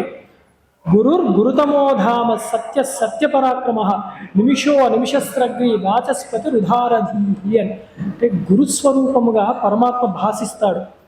ఎవరైనా కానివ్వండి, మీరు చూడండి ఎప్పుడైనా జగన్మాత ఉన్నది, ఆవిడ కూడా గురు రూపిణి అన్న నామం. నామమే కాదు, శారదా సరస్వతిగా మాతన్నిగా ఆవిడే భాషిస్తూ ఉంటుంది అన్నమాట. చదువుల తల్లి ఆవిడ. ఇక్కడే ఉంది అమ్మవారు. అలా అంటే వారు సహజముగా వారు ఎన్ని అవతారాలను తీయండి, కానీ ప్రత్యేకముగా వారికి నచ్చిన రూపము ఏది అంటే గురు రూపము. ఎవరు అడగక్కర్లే, శారద కింద ఎందుకు వచ్చావమ్మా, అవసరం లేదు, నా రూపమే అది అని. అలాగే నారాయణుడు కూడా హయగ్రీవుడుగా వచ్చాడు, విద్యామూర్తి. అలాగే ఈశ్వరుడు దక్షిణామూర్తిగా వచ్చాడు. గణపతి సహజముగానే విద్యామూర్తి. కుమారస్వామి శివ గురువు, ఆయన పేరు. శివుడికే ఒకనొక సమయంలో తత్వాన్ని అర్థం చెప్పాట. ఎంత గొప్పవాడు. సూర్యుడు ఇవన్నీ షణ్మతాలు అనమాట నేను చెప్పేది, షణ్మతాలు. అలాగే సూర్యుడు గురువు కింద ఎక్కడున్నాడు? ఒక్కసారి రామాయణం తిప్పితే తెలుస్తుంది. వైభవం కలిగిన ఆ హనుమంతుని వారికి గురువు. బుద్ధిర్బలం యశోధైర్యం అని చదువుతాం హనుమంతుల వారికి. అంతటి హనుమంతుల వారికి ఆ విద్య ఎలా వచ్చింది? శిష్యుడే ఇలా ఉన్నాడండి అంటే ఒకసారి గురువుని చూడండి ఎంత గొప్పగా ఉంటాడు. ఆ గురువు యొక్క ప్రకాశమే శిష్యుడిలోంచి భాషిస్తూ ఉంటుంది. ఈ షణ్మతాలేనా? ఎందుకు షణ్మతాలు చెప్తారు ఎక్కువ అంటే చిన్న వివరణ. వేదంలో ఇవన్నీ చక్కగా స్తుతింపబడి ఉన్నారు వీళ్ళందరినీ. అథర్వ శీర్షము అని తీసుకుంటే ఈ పై చెప్పిన షణ్మతాలకు అథర్వ శీర్షాలు ఉంటాయి. సుబ్రహ్మణ్యుడితో సహా మనకి సూక్తములు కూడా ఉన్నాయన్నమాట వేదంలో. రుద్రము, పురుష సూక్తము, అంబికా సూక్తము, దేవి సూక్తము, సరస్వతి సూక్తము, మేధా సూక్తము, ఎన్నో ఉన్నాయి. గణపతి అథర్వ శీర్షము బోళ్ళు ఉన్నాయి. ప్రతిదీ చూడండి, దాంట్లో ఏ దేవతని వర్ణించేటప్పుడు ఆ దేవతే సృష్టి స్థితి లయకారుడు, ఆయనే మోక్షప్రదాత అనే వర్ణింపబడ్డాయి. అంటే పరమాత్మ ఒకడే ఈ జనాలని అనుగ్రహించడానికి వచ్చినప్పుడు ఆయన ఏదో ఒక రూపాన్ని దాలుస్తూ ఉన్నాడు. అందుకే ఈ 6 ముఖ్యమైనవి, లేదా షణ్మతాలు లేదా పంచాయతనములు అని మనకి శంకరులు కూడా పునరుద్ధరణ చేశారు. పురాణాల్లో ఉన్నవే ఇవన్నీ కూడా, వేదంలో ఉన్నదే ఇప్పుడు నేను చెప్పినవన్నీ. అయితే ఈ మూర్తులు మనము ఇంకా సామాన్యంగా ఎలా అర్థం చేసుకోవాలి? వీళ్ళైనా అంటే ఒక్కసారి మనం కళ్ళు తెరిచి బయట గుడులను చూసామనుకోండి, క్షేత్రములను, ఈ షణ్మతాల దేవతలే స్వయంభువులుగా ప్రకాశవంతమయ్యారన్నమాట. మనం చూస్తాం శివలింగాలు ఉంటాయి, స్వయంభూ క్షేత్రాలవి. స్వయంభూ అన్నప్పుడే మనం ఆ నామం దాటాం. స్వయంభూ శంభురాదిత్యాలో అంటే స్వయంభూ అంటే ఆయనే వ్యక్తమయ్యాడు. ఆయన ఆ పని చేసి పెట్టు అని ఎవరు అనక్కర్లేదు. స్వతంత్రుడు ఆయనే లీలగా స్వయం భాసయతి భవతి. అందుకని స్వయంభూ అంటారు. ఎన్నో ఉన్నాయి స్వయంభూ క్షేత్రాలు. ఈశ్వరుడు నారాయణుడివి బోళ్ళు ఉన్నాయి. వెంకటాచలం చాలా ప్రసిద్ధికి ఎక్కినవి. ఆయన స్వయంభూ ప్రకటితమైన వాడు. అలాగే పద్మనాభస్వామి వీళ్ళు బోళ్ళు మంది ఉన్నారు అలాంటి క్షేత్రాలు. అమ్మవారివి మనకి ఇంకా దుర్గా పరమేశ్వరి అంటే మనకి దగ్గరలో ఉన్నవి చెప్తున్నాను నేను. ఆవిడ కూడా స్వయంభూ, ఆవిడ అలా ప్రకటితమైనవి అని. గణపతి ఇంకా చెప్పక్కర్లేదు, బోళ్ళు మంది ఉన్నమాట గణపతి. కర్ణాటక సైడ్ చూస్తే అడుగునా కనపడుతూనే ఉంటారు గణపతులు. అందుకని చెప్పి దొడ్డ గణపతి అని చెప్పి అలా ఎన్నో మంది గణపతులు కనపడతారు, స్వయంభూ గణపతులు ఉంటారు. కుమారస్వామి కూడా మన మోపీదేవి అలాంటి క్షేత్రాల్లో కూడా కుమారస్వామి ఉంటారు. అరసువెల్లి అలాంటి చోట సూర్యుడే చక్కగా ప్రత్యక్షమైన వాడు కూడా ఉన్నాడు. అది అన్నమాట స్వయంభూ. ఎందుకు ఈ మతాలు ఉన్నాయి అంటే కొత్తగా చెప్పిన కాదు, వేదంలో చెప్పారు, పురాణాల్లో చెప్పారు, శంకరాచార్యుల వారి లాంటి ఋషితుల్యులైన పరమహంసలు చెప్పారు. ఇవన్నీ దేనికి ఆధారం అంటే కళ్ళతో చూస్తే స్వయంభూలుగా వీళ్ళే వస్తున్నారు, మిగతా దేవతలు లేరు చూడండి స్వయంభూగా. అయితే గ్రామాల్లో గ్రామ దేవతలు వాళ్ళు ఉంటారు, వాళ్ళు వాళ్ళు ప్రకటితమైన వాళ్ళు కూడా జగన్మాత యొక్క శక్తితోనే ఒక పరిధిలో వాళ్ళు అక్కడ ప్రవర్తిస్తూ ఉంటారన్నమాట. అని వాటిని స్వయంభూ క్షేత్రం అని అయితే అనము కదా, ఇవి క్షేత్రము అంటాం. క్షేత్రం అంటే ఒక నదీ తీరములో ఉన్నదాన్ని క్షేత్రము అంటారన్నమాట ముఖ్యంగా వేద సమ్మతంతో. ఎందుకని ఈ పంచాయతన దేవతలు షణ్మతాలు కూడా ఉన్నాయి. ఎవరైనా గబుక్కుని అడిగితే మనం అయ్యయ్యో అనుకోకూడదు, సమాధానం చెప్పగలగాలి మనం. అందుకని ఈ స్వయంభూ అన్న నామం ఇక్కడ తెలియాలి. ఇక్కడ ఇంతకీ ఇవన్నీ ఎందుకు చెప్తామంటే ఈ దేవతలందరూ కూడా వారు ప్రకటితమైనది సంపూర్ణముగా వారి రూపాన్ని వారు ప్రకటింపజేసినది ఎలాగా అంటే గురుమూర్తిగా. అందుకని గురు శబ్దం వచ్చింది కాబట్టి అందరినీ ఒకసారి గురువుల్ని మనం తలుచుకున్నాము. సమస్త విద్యానాం ఉపదేష్టృత్వాత్, సర్వ విద్యలకు ఆలవాలమైన వాడు కాబట్టి ఆయన గురువు. నారాయణుడు గురువుగా వచ్చాడు, నేను నారాయణ తత్వం మాత్రమే చెప్తానని ఆయన అనలేదు, శ్రీ విద్య కూడా ఇచ్చాడు హయగ్రీవుడిగా. దక్షిణామూర్తి వచ్చాడు, లేదు నేను శివ సంబంధమైనవే చెప్తాను ఆయన అనలేదు. అట్లా ఆగమాలు మాత్రమే నేను ఉంటాను అని అనలేదు ఆయన. ఆయన శాస్త్రం ఇచ్చాడు ఆయన. అలాగే మీరు చూస్తే వాళ్ళల్లో ఎక్కడ భేదములు లేకుండానే అది గురుస్వరూపం అన్నమాట. సకల విద్యలకు కూడా అధిష్టానము ఆలవాలమైన వాడు కాబట్టి శ్రీమన్నారాయణమూర్తిని మనము గురువు అన్న నామంతో మనం నమస్కారం చేస్తున్నాం. అలాగే గురుతమాయ నమః విరించాదీనామపి బ్రహ్మ విద్యా సంప్రదాయకత్వాత్ గురుతమః. బ్రహ్మగారితో ఉన్న గురు పరంపర అంటే విద్య తర్వాత ఎవరికి వచ్చింది శ్రీమన్నారాయణుడితో అంటే ఆయన యొక్క కుమారుడికి వచ్చింది బ్రహ్మగారు. అందుకే యో బ్రహ్మాణం విదదాతి పూర్వం అని మనం చదువుతూ ఉంటాం శాంతి మంత్రాల్లో కూడా. యో బ్రహ్మాణం విదదాతి పూర్వం యో వై వేదాంశ ప్రహిణోతి తస్మై తగుంహి దేవ బుద్ధి ఆత్మబుద్ధి ప్రకాశం ముముక్షుర్వై శరణమహం ప్రపద్యే అని. బ్రహ్మగారితో సహా ఆ ఆత్మ జ్ఞానాన్ని ఎవరిచ్చారు అంటే శ్రీ మహావిష్ణువే ఇచ్చాడు. అందుకని గురువులలో ఉత్తముడు గురుతముడు, సూపర్లేటివ్ డిగ్రీ. గురుతర గురుతముడు అనమాట. ఆయన కన్నా గొప్ప గురువు లేడు అని. అంటే ఒకటే విద్యని పరంపరగా వస్తుంది. అదే శృంగేరిలో కూడా సదాశివ సమారంభం లేదా నారాయణ సమారంభం వ్యాస శంకర మధ్యమం అస్మదాచార్య పర్యంతం వందే గురు పరంపర అని ఒకటే విద్య, ఆ బ్రహ్మ విద్య. ఆ బ్రహ్మం ఒకటే కాబట్టి అదే కొనసాగిస్తూ ఉంది ఆ పరంపరలో అని అర్థం చేసుకోవాలి. అందుకని గురు తమ్ముడు ఆ శ్రీమన్నారాయణుడే అయి ఉన్నాడు. ధామహ ధామ్నే నమః. అంటే ధామ అంటే జ్యోతి అని చెప్పారు. నారాయణ పరంజ్యోతి అని అంటే ఆయనే పరమమైన జ్యోతి, చక్కటి ప్రకాశవంతుడై ఉన్నాడు కాబట్టి పరంధాముడు అంటాం ఆయన్ని. అలాగే బ్రహ్మధాముడు సర్వ కోరికలను తీసేవాడు, నెరవేర్చేవాడు కూడా కాబట్టి సర్వకామనాయ స్వధాత్వాయ. అన్ని కోరికలకి కూడా అంతిమమైన వాడు ఎవరు? అన్ని కోరికలు ఎక్కడికి వెళ్తాయి అంటే ఆ ధామము పరమాత్మయే, ఆయన్నే చేరుకోవాలి. కాబట్టి మంచి శుభేచ్ఛ పరమాత్మను చేరుకునేది కాబట్టి ధాముడు, ఆయన పేరే ధాముడు. సత్య తర్వాత సత్యాయ నమః. సత్యము అంటే ఒకటి చూసాం నిన్న, ఇవాళ సత్యాయ అంటే ఇంకో అర్థము శంకరులు ఎలా చెప్తారు అంటే ఒకటే నామం 2-3 సార్లు వచ్చినప్పుడు ఆ సందర్భాన్ని బట్టి దాని అర్థము మారుతూ ఉంటుంది. సత్యవచన ధర్మ రూపత్వాత్ సత్య. కలికాలంలో ధర్మం అన్నది ఒక పాదంతోనే ఉంటుంది, ఒక పాళ్ళు మాత్రమే. అది ఎలా ఉంది అంటే నిజము సత్యవాక్కుగా ఉంటుంది. అబద్ధాలు చెప్పుకుంటూ బ్రతికే వాళ్ళ దగ్గర అసలు పరమాత్మ ఉండనే ఉండడు. అందుకే సత్యనారాయణ స్వామిగా ఆయన విరాజిల్లుతూ ఉన్నాడు కూడా.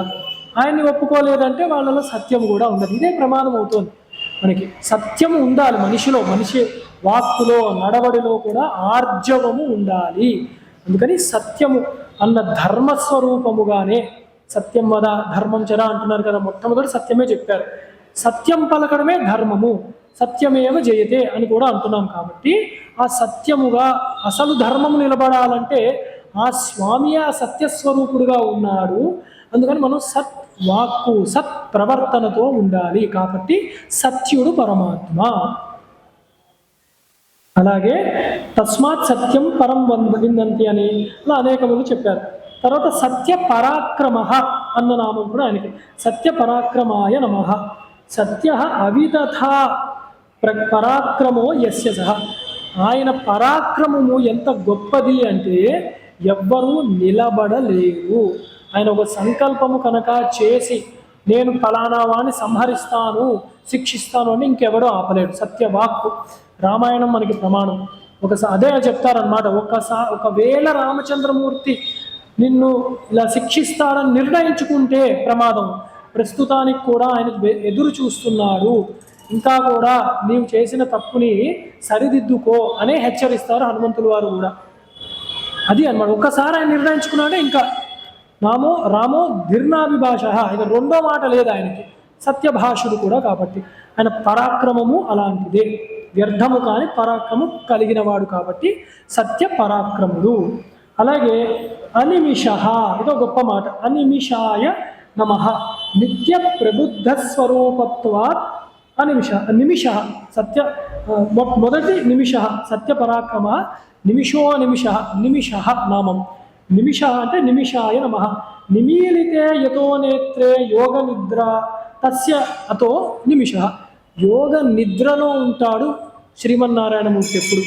అందుకని కళ్ళు ఇలా రెప్పాడుతున్నట్టు ఉంటాయి. అందుకని నిరంతరము యోగముతో. ఏమిటా యోగము? స్వస్వరూపానుసంధానము. ఆయన యొక్క ఆత్మతోనే ఆయన రమిస్తూ ఆనందముగా ఉంటాడు కాబట్టి ఆయన మహాయోగి, సదాయోగి. అవి చూసాం మనం. అందుకే నిమిష అన్న నామం ఆయనకి వర్తిస్తుంది. అలాగే అనిమిషాయ నమః అంటే ప్రకాశవంతమైన వాడు. నిత్య ప్రబుద్ధ స్వరూపత్వ అనిమిష. ఇది దానికి వ్యతిరేక పదం. నిమిషం అంటే కళ్ళు మూసుకుని ఉన్నవాడు, నిద్రపోవట్లేడు యోగి. ఇప్పుడు కళ్ళు తెరుచుకునే ఉన్నట్ట ఎప్పుడు. ఎలాగా అంటే జ్ఞాని ఆయన, సర్వసాక్షి. తమస్సు అన్నది కించిత్ కూడా లేదు కాబట్టి ఎప్పుడు తమము లేదు, తమస్సు లేదు కాబట్టి ఆయన అనిమిష, ఎప్పుడు కళ్ళు తెరుచుకునే ఉన్నాడు ఆయన. అలాగే మత్స్యరూపతయావా ఆత్మస్వరూపతయావా అనిమిష. మత్స్య రూపాన్ని గుర్తు చేస్తున్నారు. చేపలకి కళ్ళు ఉండవు. మత్స్యావతారం ఎత్తినప్పుడు అలా కళ్ళు తెరిచే ఉన్నాడు అన్నమాట స్వామి. అందుకని ఆ మత్స్య రూపంగా ఆయన అనిమేషుడు. కళ్ళు రెప్పగొట్టడానికి ఆయనకు రెప్పలు లేవు, అలా చూస్తూనే కాపాడుతూ ఉన్నాడు. అట్లాగే ఆత్మస్వరూపతయా అన్నారు. అంటే ఆత్మస్వరూపముతో కూడా పరమాత్మ అంటే నిత్యము అలా సర్వసాక్షి అయి ఉన్నాడు కాబట్టి ఆయన ఎప్పుడు కళ్ళు మూసుకోడు, అలా తెరిచి ఉంటాడు పరమాత్మ. అందుకని అనిమిషాయ నమః అని నమస్కారం చేసుకుంటాం. తర్వాత స్రగ్విణే నమః. భూత తన్మాత్ర రూపం వైజయంత్యాఖ్యాం స్రజం నిత్యం బిభర్తీతి స్రగ్వి అన్నారు. అంటే స్రక్ చందనములు అంటారు. స్రక్ అంటే ఇలా పూలమాలలు అన్నమాట. ఆయన పేరే స్రగ్వి అంటే చక్కటి పూలమాలను ధరించినవాడు. ఆయన సాధారణమైన పూలను కాదు ధరించింది, వైజయంతిమాల అది ధరించాడు ఆయన. ఏమిటా వైజయంతిమాల? దాని విశేషం ఏమిటి అంటే భూత తన్మాత్ర రూపం అన్నారు. భూతముల యొక్క తన్మాత్రములు ఉంటాయన్నమాట. ఈ రూపరస గంధ చిత్తములు అవన్నీ కూడా, రూపరస గంధములు అవన్నీ కూడా, అవన్నిటినే ఆయన ధరించి ఉన్నాడు అని తెలుసుకోవాలి. అలాగే వాచస్పతి రుధారధీహి, ఇదంతా ఒక మాట. వాచస్పతి అంటే వాక్కులకు అధిపతి అని. అలా వాక్పతి, అలా ఉదారధీహి వాటిని ఉద్ధరించేవాడు, శ్రేష్ఠుడయ్యేవాడు, వాటిని ద్వారానే పొందబడేవాడు అని. వాక్కులతోనే వాచస్పతి రుధారధీహి అని. సర్వ విషయములైన బుద్ధులు కలిగినవాడు ఆ స్వామియే. ఆ కలవాడికి మాత్రమే అందేవాడు పరమాత్మ. తర్వాత నామాలు అగ్రణీర్ గ్రామణీర్ సహస్రమూర్ధ విశ్వాత్మ సహస్రాక్ష సహస్రపాత్. చాలా పరిచయం ఉన్న పేర్లు ఇవన్నీ కూడా, నామములు ఇవన్నీ. అగ్రణీహి అగ్రణ్యే నమః.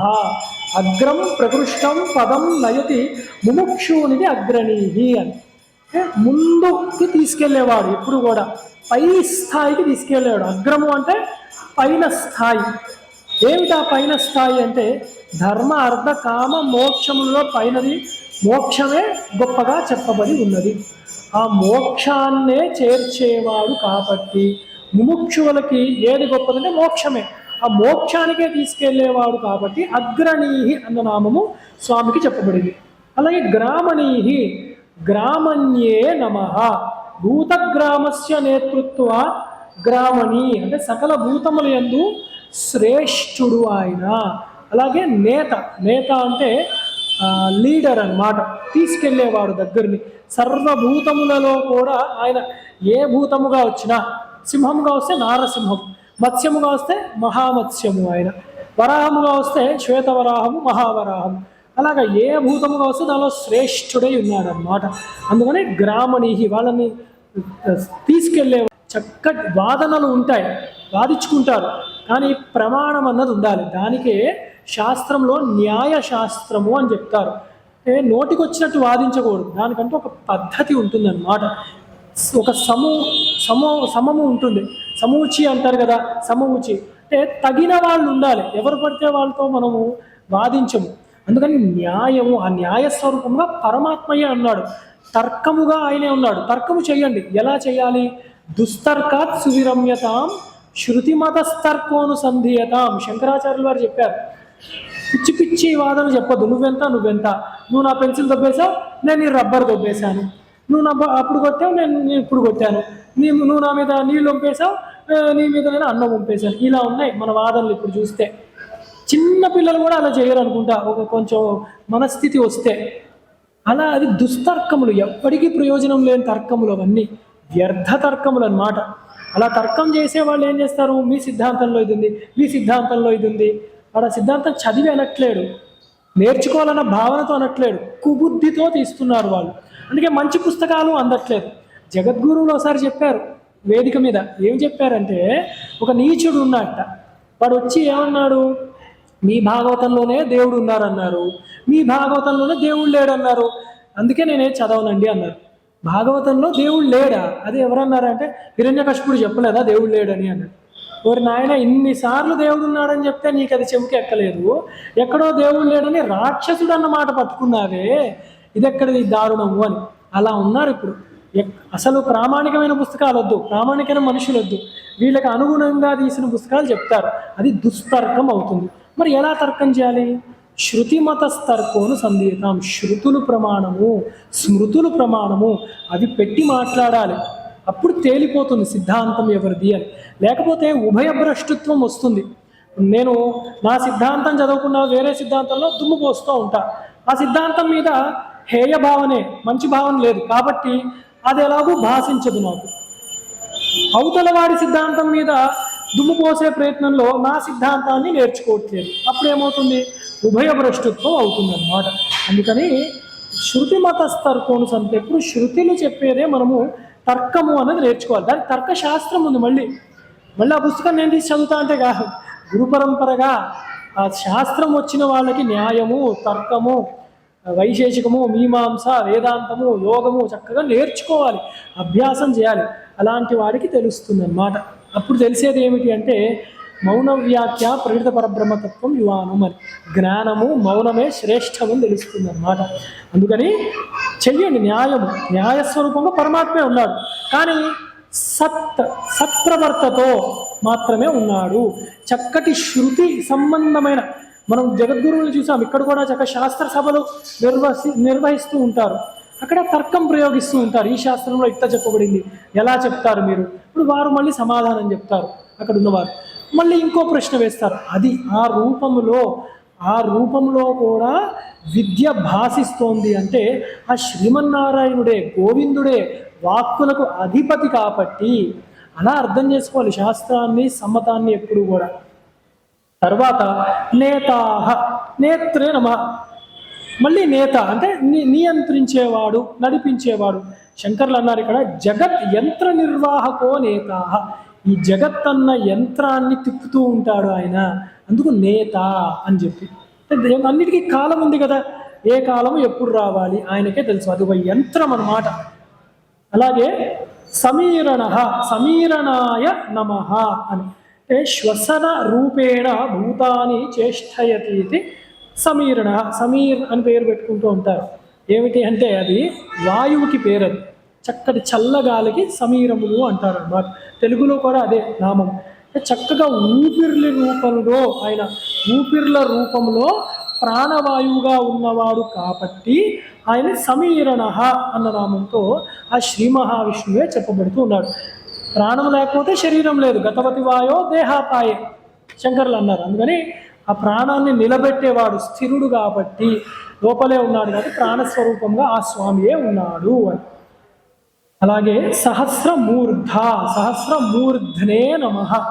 సహస్రాణి మూర్ధాన్యోస్యేతి సహస్రమూర్ధ. సహస్రం అనంతవాచకము, అనేకములైన శిరస్సులు కలిగిన వాడు, విరాట్ స్వరూపుడు, విశ్వరూపుడు. మనందరిలో ఆయన ఉన్నాడు అంటే పరమాత్మ ఈ తలకాయలన్నీ ఆయనవే కదా, ఈ బుద్ధులన్నీ ఆయనవే కదా. అలా చూసుకున్న సహస్రమూర్ధుడు ఆయన అని తెలుస్తుంది. అలాగే విశ్వాత్మే నమః. విశ్వస్యాత్మ విశ్వాత్మ, విశ్వమునకు ఆత్మ అయినవాడు. విశ్వమే ఆత్మ అయినవాడు కాదు. ఇక్కడ ముందు అలా చదువుకున్నాం. విశ్వానికే ఆత్మ, విశ్వానికే హృదయ స్థానం అయి ఉన్నాడు. విశ్వం అంటే ప్రకృతి, మాయ, త్రిగుణములు, వీటిలన్నిటికీ కూడా ఉనికి చైతన్యం ఎక్కడ వస్తుందంటే దానిది కాదు, పరమాత్మది అని తెలుసుకోవాలి. అలాగే సహస్రాక్షాయ నమః. అంటే అనేకమైన కళ్ళు కలిగిన వాడు. ఇందాక చెప్పినట్టే అన్ని తలలు ఉంటాయి, అన్ని కళ్ళు ఉన్నాయి. ప్రతి జీవిలో కూడా సాక్షి మాత్రముగా ఉన్నాడు కాబట్టి పరమాత్మ సహస్రాన్ని అక్షిణీయస్య సహ సహస్రాక్ష్య. అన్ని కోట్ల కొలది, వేల కొలది అనంతమైన కళ్ళు కలిగిన వాడు కాబట్టి సహస్రాక్షుడు. అలాగే సహస్రపదే నమః. అనేకమైన పదములు, కాళ్ళు, గమ్యములు కలిగిన వాడు కాబట్టి సహస్రపాత్ అని. అదే సహస్రశీర్ష పురుష సహస్రాక్ష సహస్రపాత్ అని. ఆ భావనలో పురుష సూక్తమే విష్ణు సహస్రనామము కూడా మనకి చెప్తూ ఉన్నది. తర్వాతి నామాల యొక్క సమూహము ఏమిటి అంటే ఆవర్తనో నివృత్తాత్మ సంవృత సంప్రమర్దన అహ సంవర్తకో వహ్ని అనిలో ధరణీధర అని. ఆవర్తన అంటే ఆవర్తనాయ నమః. ఆవర్తయితుం సంసార చక్రం శీలమస్యేతి ఆవర్తన. తిప్పుతూ ఉంటాడు. ఏం తిప్పుతాడయ్యా? సంసార చక్రాన్ని తిప్పుతున్నాడు. మనం కాదు తిరిగేది, పరమాత్మయే తిప్పుతున్నాడు సంసారంలో. అదే జ్ఞానినామపి చేతాంసి దేవి భగవతి సా బలాదాకృష మోహాయ మహామాయ పురేక్షతి. మోహమన్న దాంట్లో మనల్ని పడేసి సంసారాన్ని తిప్పుతూ ఉన్నాడు. చక్కగా తిరుగుతున్నాం మనం జనన మరణ చక్రాల్లో. అయ్యో బయటికి రావాలి అని తెలియట్లేదు. చిన్న చిన్న ఎక్స్పెరిమెంట్లు వేస్తుంటారు. ఒక ఎలకని ఒక చక్రంలో పెట్టి తిప్పుతూ ఉంటారు.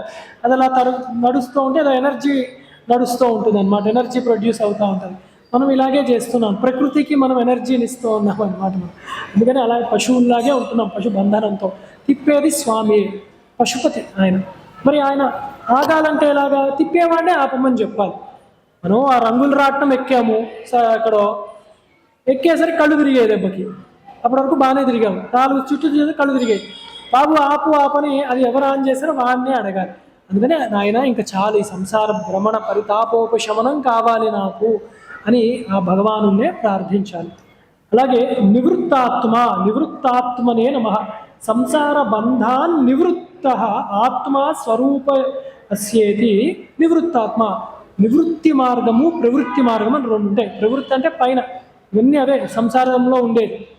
నివృత్తి అంటే జ్ఞాన మార్గం.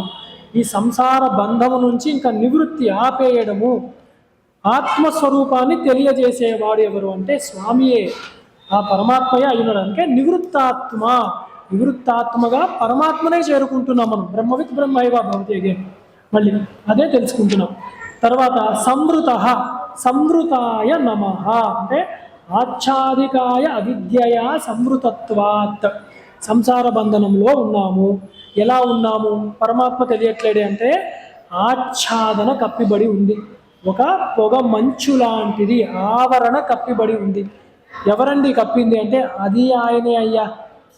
అదేమిటండి, ఎందుకు అట్లా చేస్తున్నాడు ఆయన అంటే ఆయన చెయ్యలేదు, మన దృష్ట్యా ఆయనకి ఆచ్ఛాదము కప్పబడి ఉంది. అది ఎలాగా అంటే ఒక చక్కటి మేఘము వచ్చి సూర్యుని కమ్మి వేసింది. సూర్యుడికి నిజంగా సూర్యుడు నల్లగా అయిపోయాడా? లేదే. ఆ మేఘం నుంచి నీరు వచ్చింది, తడిసిపోయాను. నేను ఇటు నుంచి అయ్యో ఇటు నీళ్ళు వచ్చాయి, సూర్యుడు కనపడట్లేడు, సూర్యుడు కూడా తడిసిపోయాడా అని కంగారు పడతానా అంటే అలా అనుకోవడానికి లేదు. అసలు ఈ మేఘం ఎట్లా వచ్చింది అంటే సూర్యకాంతి వల్లే. చిన్నపిల్లన్నడిగా చెప్తాడు, సూర్యుడే గట్టిగా ప్రకాశించడం వల్ల నదులలోంచి ఆవిరి వచ్చి అదొక మేఘం కింద వచ్చి అదే నీరుని తీసుకొచ్చి ఆ సూర్యుడినే కప్పింది. మరి అది పోవాలి ఎలాగా? నివృత్తాత్మనే నమః అని దండం పెట్టుకోండి. ఒక్కసారి ఆ సూర్యుడే గట్టిగా ప్రకాశిస్తే ఆ మబ్బే వీడిపోతుంది, ఆ తడిసిన ఆ దుఃఖహేతువైన సంసారం కూడా ఎండిపోతుంది, ఎండగొట్టగలడు స్వామి. కాబట్టి జ్ఞానస్వరూపుడుగా ఆయనే ఉన్నాడు. ఆవరణ కూడా ఆయన వల్లే వస్తుంది. అందుకే మాయనంతు మమ మాయ అన్నారు ఆయన. ఆయన మాయే అది, ఆయన యొక్క ప్రకాశం వల్ల ఏర్పడింది అది. సంసార బంధంలో ఉంటావు. పుట్టామనుకున్నాము కాబట్టి మరణము తథ్యము. అప్పుడు ఆయనే రుద్రుడులా కాలుడులా వచ్చి మనల్ని మర్దనము చేస్తాడు. ఈ సంప్రమర్దనం అంటే కొట్టడం, చితకబాలడం అన్నమాట. తప్పు పని చేసినప్పుడు చితకబారుతూ ఉంటాడు ఆయనే, ఆ స్వామియే. అంత చక్కగా తిరుగుతున్న మన శంఖ గద్ద చక్ర పద్మములు ధరించిన ఆ మందస్మితమైన ఆ స్వామియే తంతూ ఉంటాడు కూడా. తర్వాత వస్తుంది భయకృత భయనాశన అని. ఆయనే అలాంటి పనులన్నీ చేస్తూ ఉంటాడు, మాయ. అందుకని విభూతి విరతి ఆయన లక్షణమే అదనమాట. రుద్రుడుగా యముడుగా కూడా మర్దనము చేస్తాడు, లయకారకుడు కూడా కాబట్టి. అలాగే అహస్సంవర్తక అన్న నామం. అహస్సంవర్తకాయ నమః. సమ్యగహనం ప్రవర్తనాత్ సూర్య అహస్సంవర్తక. చక్కగా అహర్నిశలు అంటాం, అంటే రోజులు ఎలా గడుస్తున్నాయి అంటే సూర్యుడి రూపంలో శ్రీమన్నారాయణుడే, ఆ స్వామినే మనం నమస్కారం చేస్తూ ఉన్నాం. అనిలహ అనిలాయ నమః. అనిలయ అంటే ఇది చాలా చమత్కారం.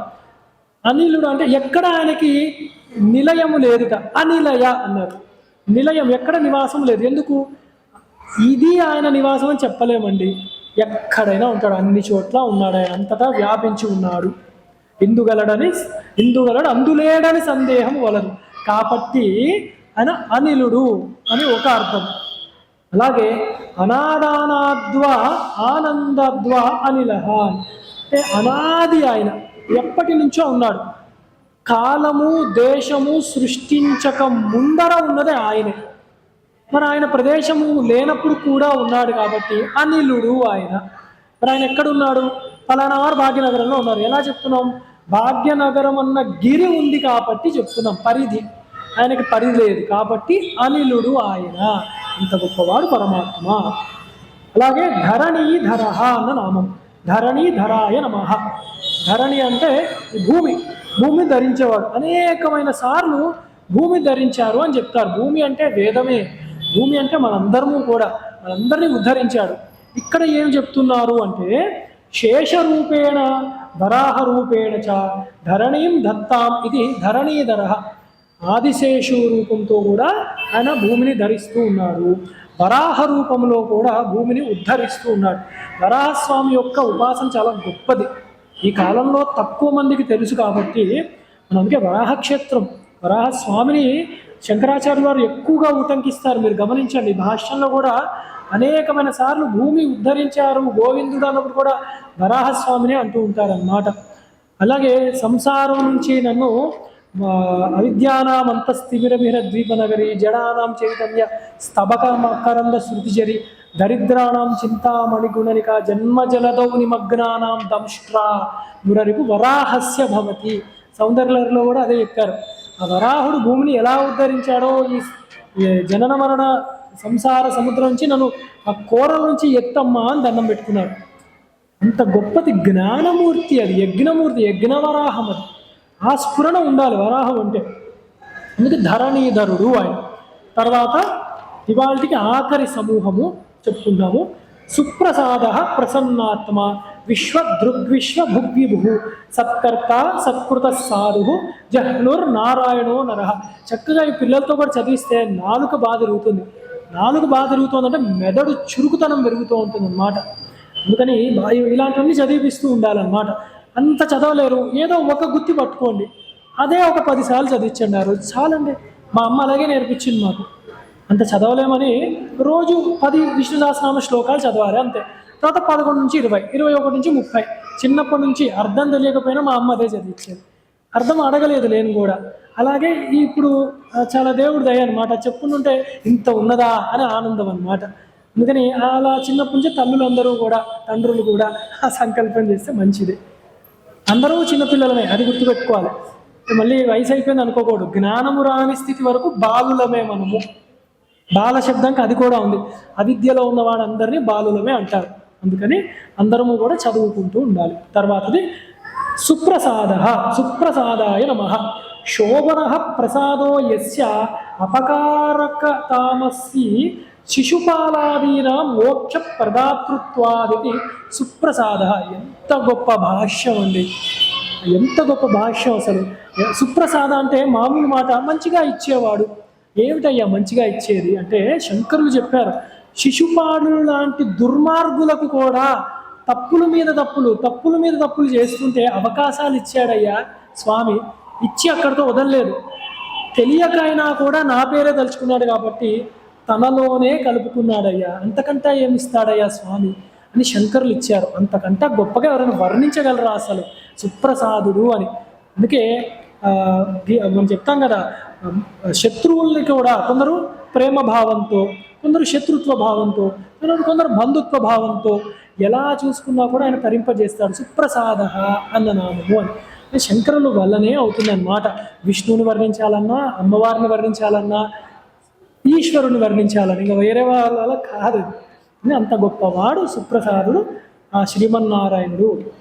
ప్రసన్నాత్మ, ప్రసన్నాత్మనే నమః. రజస్తమోభాం అకలుషిత ఆత్మ అంతఃకరణితి ప్రసన్నాత్మ. అంటే రజస్తమములు అన్న రజోగుణము, తమోగుణములు అన్న దోషములు, కలుషములు అవ్వని అంతఃకరణములు కలిగినవాడు. పరమాత్మ అంటే శుద్ధ సత్వము కలిగినవాడు. అంటే కొందరిని హింసిస్తున్నాడండి. లయకారకుడు కూడా మా శ్రీ మహావిష్ణు ఇందాకే చెప్పారు, నువ్వు అంటే మర్దనం చేస్తున్నాడు. రుద్రనామాలు ఈయనకి ఉన్నాయి, అది మనకు కనబడుతున్నాయా. శుద్ధమైన వాడు. ఆ ఉపాధిలో ఇరుక్కుపోయి అధర్మము పెచ్చు పొరిగిపోతోంది శిశుపాలుడు లాంటి వాళ్ళకి కూడా. అందుకని ఆయన ఇంకా వాళ్ళని సంహరిస్తాడు. సంహరించడం వల్ల ఆ ఉపాధితో ఇంకా తప్పులు చేయకుండా అలా కాపాడుతున్నాడు ఆయన. లేకపోతే ఉపాధి ఉందంటే ఏం చేసుకున్నాడు, తప్పులు చేస్తున్నాడు. అందుకు ఆయన తీసివేయవలసినదే. అందుకని చక్కటి వాడు, ప్రసన్నాత్ముడు, శుద్ధమైన ఆత్మయ్య. ఆయనకి ఏ దోషము లేదు. కోపముతో హింసించాడు ఆయన, ప్రేమతో హింసిస్తాడు ఆయన. అట్లాంటి వాడు మా శ్రీమన్నారాయణమూర్తి అని. అలాగే ప్రసన్న స్వభావత అన్నారు. ఆయన స్వభావమే ప్రసన్నత్వము అని. అది ఏమిటంటే పరమ కారుణ్యము అని.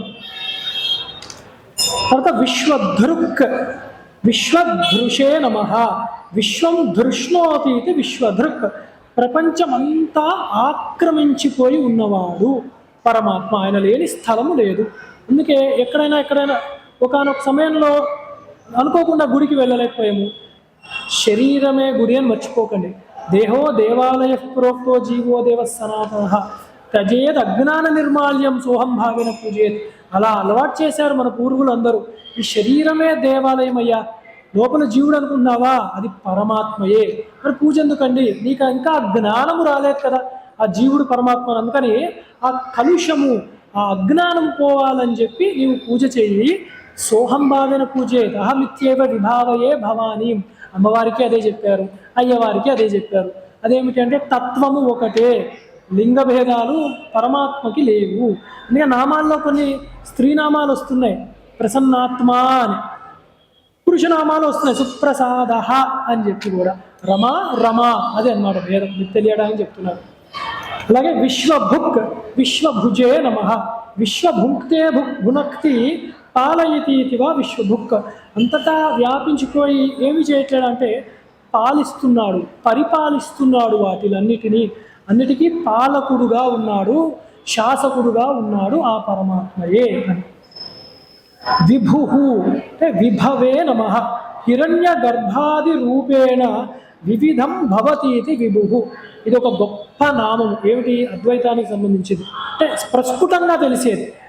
హిరణ్యగర్భుడు నుంచి అంటే బ్రహ్మాది స్తంభ పర్యంతము ప్రతి ఉపాధిగా వివిధ రూపముగా ఆయనే ఉన్నాడయ్యా అని చెప్తున్నారు. అన్ని రూపముగా ఉన్నది ఆయనే. ఇది ఎలాగంటే ఇందాకే చెప్పుకున్నాం, కళలో మనం కలగంటాం. మీ అందరూ నాకు ఇవాళ రాత్రి కల్లోకి వచ్చారు అంటే నా మనసే ఈ అందరి రూపంలో కూడా తీసుకుంది, దీని నుంచే వచ్చింది. అలాగ పరమాత్మ యొక్క సంకల్పమే అన్ని ఉపాధులుగా కూడా చేరి సచ్చిదానందముగా ఉన్నది. అది ఆ పరమాత్మయే, అది విభు అన్న నామంలో తెలుస్తోంది. తర్వాత సత్కర్త, సత్కర్త్రే నమ. మంచి పనులు చేస్తూ ఉంటాడు ఆయన. అవతారం తీసుకున్నా ఏ పని చేసినా లీలగా ఉంటుందన్నమాట, అంతేగాని వేరే వ్యర్థమయ్యే పనులు చెయ్యరు.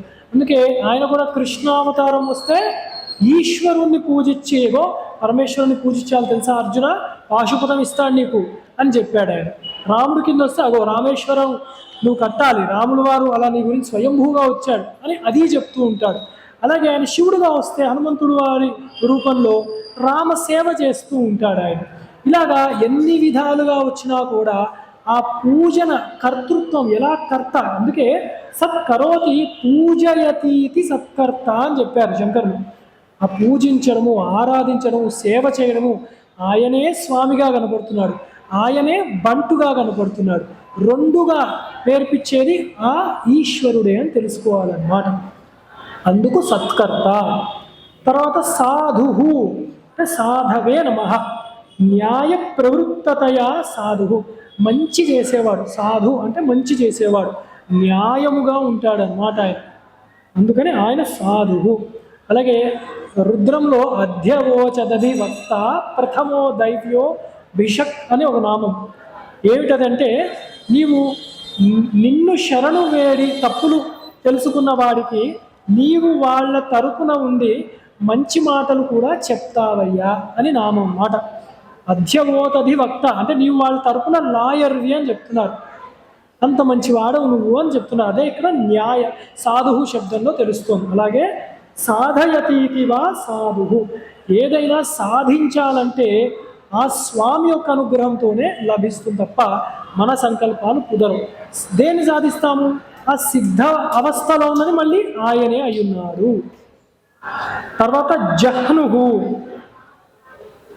జహ్నువు అంటే సంహార సమయే అపహుతే అపనయతి ఇది జహ్నుహు. అంటే భక్తులు కాని వాళ్ళను, మూఢులను, సరిగ్గా చిత్త బుద్ధి లేకుండా ఇష్టం వచ్చినట్టు ఉండేవాళ్ళను అదే రాశారు, అహ్నుతే అపనయతీతి అని. అలాగే జహాత్య అవిదుషో, జహాత్య అవిదుషో భక్తాన్ అపనయతి పరవరమితివా అన్నారు. మూఢులను శిక్షించేవాడు, భక్తుల వేషములో ఉన్నవాళ్ళు లేదా భక్తులు కాని వాళ్ళను శిక్షించేవాడు ఈ భగవన్ నారాయణుడు అందుకు జహ్నువు అన్న పేరు. తర్వాత అత్యుత్కృష్టమైన నామము నారాయణ. అంటే నారాయణో నరహ రెండు కలిపే ఉంటాయి, విడివిడిగా చదువుతాం మనం. నారాయణ నరహ అని చెప్పి. నారాయణుల గురించి ఇందాకే మనం ఆ కథ విన్నాం ఇవాళే. అంటే వారు తపస్సు చక్కగా చేశారు అని. అసలు నారాయణ అంటే అర్థం ఏంటి? ఎందుకంటే కొందరు నారాయణ అంటే అర్థం తెలుసా అంటున్నారు. నారాయణ అర్థం అంటే భాష్యకారులే చెప్పారు, ఎంత గొప్పగా చెప్పారో చూద్దాం. అదొకటి. నరహ అంటే అసలు ఆత్మనే. ఆత్మతతో జాతాన్యాకాశాదీని నారాణి కార్యాణి తాని కార్యాణి అయం కారణాత్మన వ్యాప్నోతి అతశ్చ తాన్యయత స్యాత్ నారాయణ. ఎందుకు చదివానంటే ప్రమాణం కాబట్టి చదివాను. ఉద్దేశము నరుడు అన్నా కూడా ఆ పరమాత్మయే. నర శబ్దంతో పరమాత్మ చెప్పబడింది. ఆయన నుండే ఆకాశాది పంచభూతములు ఉద్భవించాయి. వాటిలలోనే ప్రకృతికి అధీనంగా ఉంది కాబట్టి జీవుడుగా కూడా ఆ నారాయణుడే భాసిస్తున్నాడు. అది సర్వం నారాయణం జగత్ అంటే అర్థం. అది నారాయణుడికి అర్థం. పూర్తి అద్వైత భావన ఉంటుంది నారాయణ అంటే, అది ఒక అర్థం. రెండవది శంకరాచార్య గారు శృతి ప్రమాణమే చెప్తారు ఆయన. యచ్చకించిత్ జగత్ సర్వం దృశ్యతే శ్రూయతేపివా అంతర్బహిశ్చ తత్సర్వం వ్యాప్య నారాయణ స్థిత. శంకరులు ఇచ్చిన భాష్యానికి శృతి ప్రమాణం ఇస్తున్నారు. చూసేది దృశ్య ప్రపంచం, వినే ప్రపంచం. ఎందుకు నిన్న చూసాం, మూర్తామూర్తములుగా జగత్తు ఉంటుంది. అంటే కొన్ని పంచభూతాలు కనపడుతున్నాయి కళ్ళకి, ఈ పృథివీ, జలము, అగ్ని. కొన్ని కళ్ళకి కనపడట్లేవు, తెలుస్తోంది మనకి. అదే వాయువు, ఆకాశముగా.